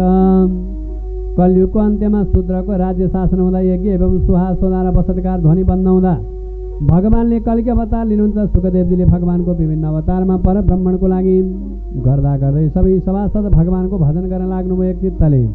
यसपछि राजा परीक्षित सुखदेवजीसँग भन्नुहुन्छ, प्रश्न गर्छन्, भगवान ब्रह्माको उत्पत्ति कसरी भयो? महाकल्प र आभन्तर विकल्प के हो? पृथ्वी, पाताल, आकाश, त्योभन्दा पनि पछाडि ग्रह, नक्षत्र, पर्वत, दिशा, नदी, समुद्र र द्वीप यिनीहरूमा बसोबास गर्ने प्राणी, सृष्टि, ब्रह्माण्ड कति प्रमाणको छ? वर्णाश्रम धर्म र युग धर्म भनेको के हो? युगानी युगमानम छ धर्म यस युगे युगे अवतारानुचरित्रम यादश्रयतमम हरे। हे भगवान, यो आश्चर्यमय चरित्र सुन्नुहोस्। भगवानले कुन कुन अवतारमा कस्ता कस्ता कार्यहरू गर्नुहुन्छ त्यसमा पनि प्रश्न गर्दा सुखदेवजी स्वयं भन्नुहुन्थे, राजन, भगवानको नाभि कमलबाट ब्रह्माजी उत्पत्ति हुनुभयो। ब्रह्मा किङ्क कर्तव्य मूढ भए। अकस्मात तप गर तप गर तप गर भन्ने सोधखोज भएपछि आकाशवाणी हुँदा उनले तपस्या गरेर भगवान विष्णुबाट सृष्टि विस्तार गर्नुभयो। वर प्राप्त गरे भगवानले ब्रह्मालाई भन्नुभयो, म सृष्टिभन्दा पूर्व दिशा अरू कोही थिइनँ, केही थिइनँ। पर्लेपछि पनि म मात्र रहनेछु। दृश्यमान जगतमै हो। पर्ले पश्चात जो शेष रहन्छ त्यो पनि म नै हो। यो कुरा सम्झेर सृष्टि गर्न सफल हुन्छ भन्नुभयो। त्यही कुराद्वाराबाट भगवानले सृष्टि कुरा गर्न लाग्नुभयो। यसैको बिचमा भगवान ब्रह्मालाई उपदेश दिएर अन्तर्ध्यान हुनुभयो। ब्रह्माले सृष्टि गर्न सुरु गरे। त्यसपछि भगवतको ज्ञान ब्रह्माले नारदलाई दिनुभयो। नारदले वेदव्यासलाई दिनुभयो। वेदव्यासले नारदको उपदेश संसारबाट भागवतलाई विस्तार गरेर लेख्नुभयो। पछि त्यही कर्मद्वाराबाट उनले मलाई पढाउनुभयो। अत म सुखदेवको पुराण तपत परीक्षितलाई सुनाउँछु। त्यही पुराण जबकन राजा परीक्षितलाई सुनाउँछु भनेर त्यही नै पुराण जबकन राजा परीक्षितलाई सुनाउनु भनेर लाग्नुभयो। सुखदेवजीको यति कर्म गएर परब्रह्मण सुखदेवजीको जन्म कसरी भएको थियो बताउन लाग्नुभयो। एक दिनको कुरा हो। व्यासजी नदी तटमा रहेको बेला दुईवटा पन्छी गुणमा बसेका थिए। दुईटा पन्छी गुणमा बसेको बेला उनीहरूका लागि चारो लिएर गुणमा आएका पन्छीहरू बच्चालाई माया गरिराखेका रहेछन्। एकले अर्कालाई गाला दलिकन माया गरेको देख्नुभएछ। शरीरमा शरीर दलेर प्रेम गरेको देख्दा व्यासजीलाई पनि छोराको चाहना भएछ। आज मलाई पनि छोराको चाहना लाग्यो भनेर व्यासजीलाई छोराको चाहना भयो। त्यसै बेला अचानक नारदजी उहाँको साथमा टुप्लुक्क सवारी हुनुभयो। व्यासले नारदसँग सोधे, पुत्रहीनको गति छैन संसारमा। जसको सन्तान छैन त्यसको गति छैन भनेको छ। सन्तान नहुनेको गति हुँदैन भनेको छ। त्यसैले सन्तान प्राप्तिका लागि म कुन देवताको पूजा गरौँ त भनेर सोध्नुभएछ। नारदको उपदेश अनुसार व्यासजी मेरो पर्वतमा गएर तपस्या गर्न लागे। शङ्करजीलाई साथमा लिएर व्यासजीका अगाडि गएर इन्द्रले भने, तपाईँलाई सुन्दर पुत्र प्राप्त हुनेछ। यति कर्म भनिदिइसकेपछि हे भगवान, निमग्न व्यासलाई देख्दा कतै ध्यान भङ्ग भई मुनिले श्राप देलान् कि भन्ने डराएर घिताची सुगाको रूप बनाएर निस्किन लागिन्। घिताची नामकी कन्या एउटा सुगाको रूप लिएर सटक्क बाहिर निस्कनुभयो। त्यसपछि व्यासजी आश्चर्यमा पर्नुभयो। तत्पश्चात अग्नि प्रकट गर्नका लागि काष्ठ मन्थन अर्थात् काठलाई मत्न लाग्नुभयो। व्यासजीलाई घिताची अप्सराको सम्झना हुन गयो। उनको लागि कामनावासको सञ्चार भयो। उनको प्रिय त्यही बेलामा आफ्नो पत्नीको सजलको आएको कारणले गर्दाखेरि उनको प्रिय स्खलित हुन पुग्यो। मन्थन गरेको काठमा पर्यो, त्यो दाउरा मन्थन गरेको काठैमा पर्यो। त्यहाँबाट सुखदेवजी प्रकट हुनुभयो। घिताचीलाई सुगाको रूपमा देखेकाले नाम उनको नाम त्यहीँबाट के लेखिदिनु भन्दा सुखदेव भन्ने नाम राखिदिनु भयो। बोलो सुखदेव स्वामीको। यति कर्म गरिसकेपछि सारा संसारमा व्याप्त भयो। राजन, श्रीमद् भागवतमा 10वटा विषयको व्याख्या छ। 10वटा लक्षण छन्। के? विश्वोत्सर्ग विसर्गादि 10 लक्षण लक्षितम्। के भनेको छ? अत्र सर्गो विसर्गस्थ स्थान पोषणमोत्तय मन्वन्तरेनुसानो कथा निरोध मुक्ति आश्रय। 10वटा लक्षण युक्त भएको यो वाङ्मय मूर्तिको भागवत छ। त्यसैले के त भन्दा स्वर्ग, विसर्ग, स्थान, पोषण, उत्ति, मनमन्तर, ईशानो कथा, निरोध, मुक्ति र आश्रय हुन्। पृथ्वी, जल, तेज, वायु, गन्ध, स्पर्श, रूप, रस, शब्द, इन्द्रिय र आकाश यदि पञ्चभूत शब्दादि तन्मात्रा उत्पत्ति सर्ग हुन्। ब्रह्मद्वाराबाट रचित दृश्यमान चराचर सृष्टिका लागि मेरो भगवान कृपा गर्नु पोषण हो भने संसारमा उनीहरूका प्रजारको समयलाई मनमन्त्र भनिन्छ। कर्म वासना भनेको यही नै हो, उत्ति हो। भागवत कथालाई ईश कथा र भगवानको शक्तिलाई निरोध पनि भनिन्छ। सांसारिक मोह भनेको त्याग्नुपर्छ सबैले। परमात्मा नै सबैका आश्रय हुनुहुन्छ। यही कुरा बुझेर ईश्वरको चिन्तन गर्दा अवश्य पनि वैकुण्ठ नामको पद प्राप्त गर्न सकिन्छ। भागवत कथा ज्ञानमा नाचौँ हरे कीर्तन र मुक्तिको बाटो भनेको यही नै हो। भागवतको कथामा रमाउँ, भागवतमा नाचौँ, भागवतमा गुणानुवाद भगवानको चिन्तन गरौँ। यो नै सबैभन्दा कलियुगको मुक्तिको बाटो हो। त्यसैले भगवान भन्नुहुन्छ रे जाउँला वैकुण्ठ हरे, जाउँला वैकुण्ठ, नाच्दै गाउँदै बजाउँदै जाउँला वैकुण्ठ।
जलको उत्पत्ति भयो। जल उत्पत्तिपछि ती पुरुष धेरै वर्ष जलमा सुत्नुभयो।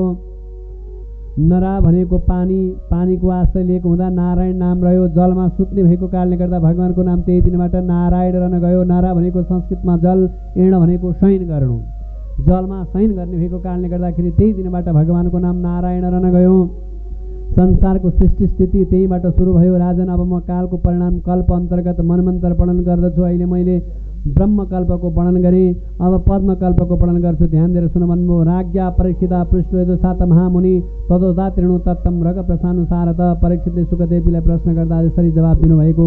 त्यो अनुसार म भन्ने छु भने सुतजीले सारा संसार भन्नुभयो। सम्पूर्ण कर्म बताएर द्वितीय स्कन्द भागवत 10 अध्याय हुनुहुन्थ्यो। हामीले यो 10 अध्याय भागवतलाई पनि विसर्जन गऱ्यौँ। समयको पाबन्दी, हामीले आज पहिलो दिन योभन्दा बेसी नजाने निधो गऱ्यौँ। आदरणीय वक्ता, आज हामी दिउँसभरि थाकेका छौँ। सम्पूर्णले कर्म तलमाथि गर्दाखेरि कामले थाकेका छौँ। हाम्रो एक अध्याय महात्म्य पनि आजैबाट सुरु गर्नुपर्ने हुन्छ। महात्म्य भन्नुपर्ने भएको कारणले हामी एक अध्याय महात्म्य पाठ गरेर आज हामी बेलुका महात्म्य भन्दैनौँ। किन भन्दा आज दिउँसभरि थाकेको कारणले गर्दा सबैजनालाई शयन कक्षमा जानुपर्ने हुन्छ। आज अत्यन्तै गाह्रो, सबैको खटाइ बेसी भएको कारणले महात्म्य हामी एक अध्याय पाठ गरेर आज आरती गरेर यहाँबाट आजको कथालाई विश्राम गर्ने अनुमति माग्दै एक अध्याय महात्म्य पाठ गर्न मैले गुरुलाई आग्रह गरेँ। जय जय श्री राधे। जय बोलो भागवत भगवानको, लक्ष्मीनारायण भगवानको जय जय हो।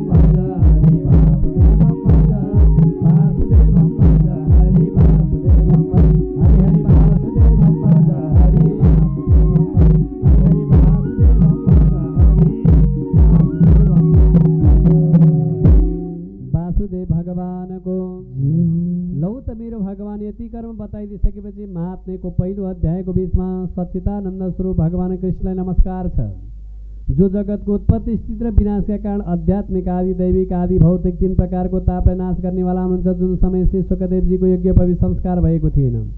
त्यति बेला नै सुखदेवजी एक्लै सन्यास लिन घरबाट निस्केको देखेर व्यासजी आत्तिनुभएछ। छोरा छोरा भन्दै बोलाउन लाग्नुभएछ। त्यसैको बेचमा यस्ता सरभूत हृदय सुखदेवजीलाई सारा संसारको बिचमा नमस्कार आदि कर्म गरिदिनु भयो। एक समय नैमिषारण्य क्षेत्रमा सौनकादि 28,000 ऋषिहरूले सुतजीलाई निवेदन गरे, हे सुतजी, यस कलिकालमा समस्त प्राणी माया मोहमा अल्झेर प्राय असुरी स्वभावका भएका छन्। विभिन्न दुःख र क्लेशबाट आक्रान्त यिनीहरूको उद्धारका निमित्त हजुरको भगवत चरित्रको वर्णन गर्नुभएको छ, जसबाट ज्ञान वैराग्य र भक्ति सहजै प्राप्त हुन सकोस्, साथै भगवानका अनन्त भक्तहरूलाई यस सांसारिक माया बन्धनबाट सजिलै मुक्त हुन पाइयोस्।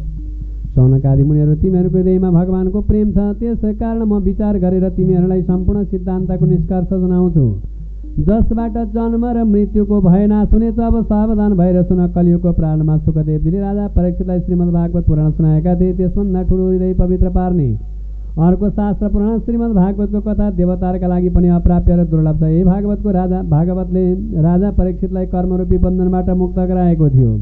यही कुरा थाहा पाएर ब्रह्माजीलाई अचम्म लागेको। एक दिन उनले सत्यलोकमा तराजु बाँधेर भागवत भक्तिका साथमा ग्रन्थलाई तौले अरू ग्रन्थ एकातिर श्रीमद् भागवत एकतिर राख्दा श्रीमद् भागवत नामको जबकन हलुका भए। सबै ऋषिगण आश्चर्यमा परे।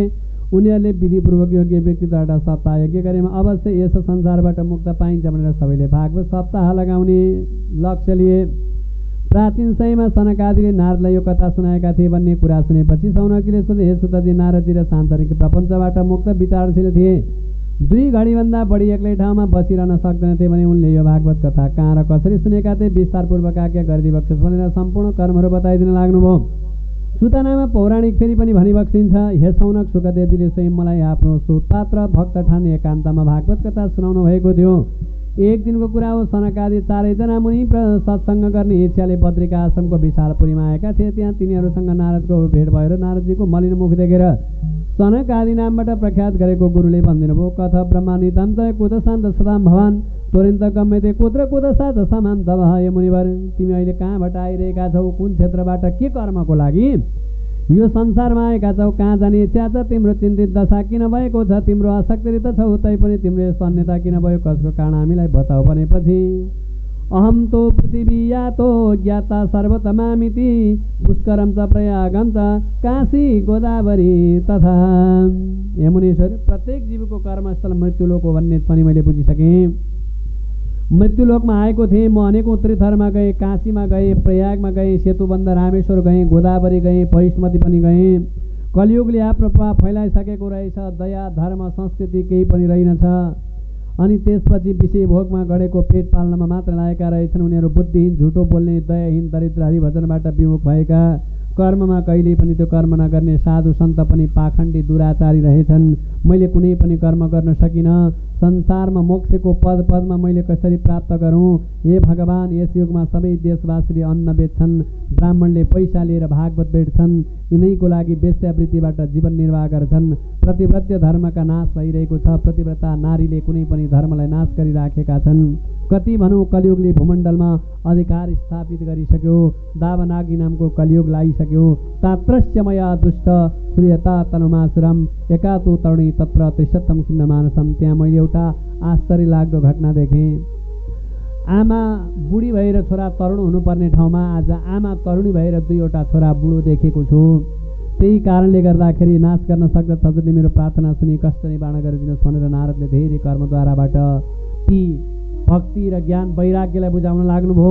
भक्तिले बार बार कन नारदसँग सोध्नुभयो, प्रभु मलाई बताइदिनुहोस्, मलाई बताइदिनुहोस् भन्दाखेरि तिमीले कुनै तरिकाको चिन्ता गर्नु पर्दैन, तिम्रो सम्पूर्ण जिम्मा म लिन्छु, तिमी ढुक्क हो भनेर नारदले जबकन ती भक्तिलाई सम्पूर्ण ज्ञान दिनुभयो। यति कर्म गरेपछि नारदका सम्पूर्ण ज्ञानहरू पुष्टि भए। त्यसपछि नारद नामको गुरु पनि अगाडि बढ्नुभयो।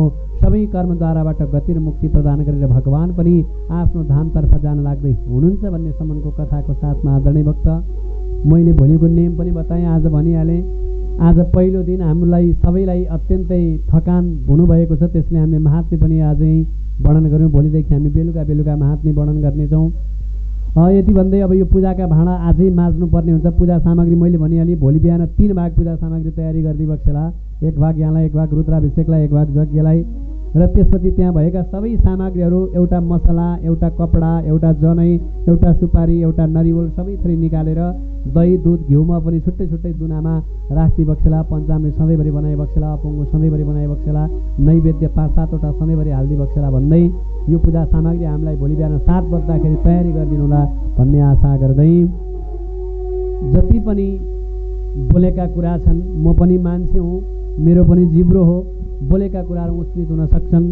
उच्चित भएका कुरा उनै मेरा हजुरले त मलाई माफी दिबक्सना गर्न जानुहुन्छ, मेरा राधावर श्यामसुन्दर भगवानले पनि माफी दिबक्सियोस्। र जति पनि यो पाठ पारायणका श्लोकहरू ध्वनि यन्त्रको जुन ठाउँसम्म यो आवाज पुगेको छ त्यहाँका कुगतिमा परेका, कुसङ्गतिमा परेका प्रेतहरू छन् भने आजैबाट गति मुक्ति प्रदान गरे।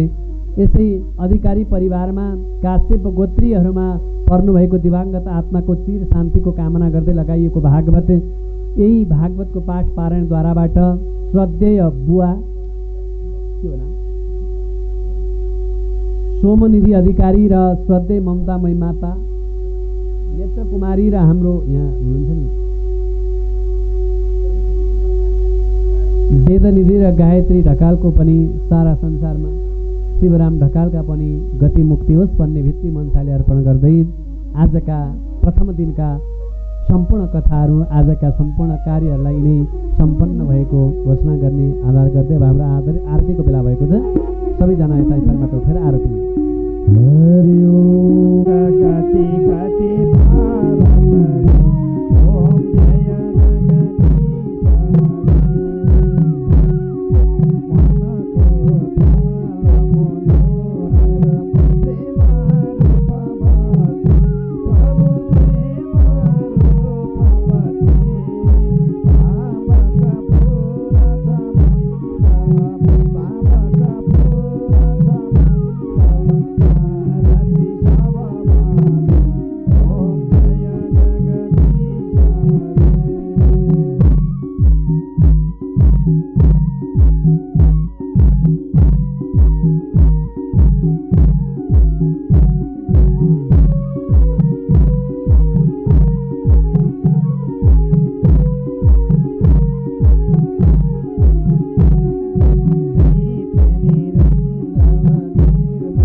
यानि धर्मान्तरक्ष कृतानि च तानि तानि न सन्तो प्रदक्षिणां पदे पदे।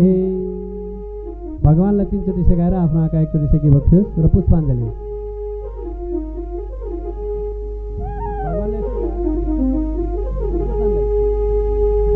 ओम गजाननं भूतगणादिसेवितं कपिस्तजम्बो फलचारुवाक्षणमुमासुतं शोकविनाशकारकं नमामि विघ्नेश्वरपादपङ्कजं मङ्गलं भगवान् विष्णुमङ्गलं गरुडध्वजमङ्गलं पुण्डरीकाक्षमङ्गलाय तनोहरि। देवी प्रपन्न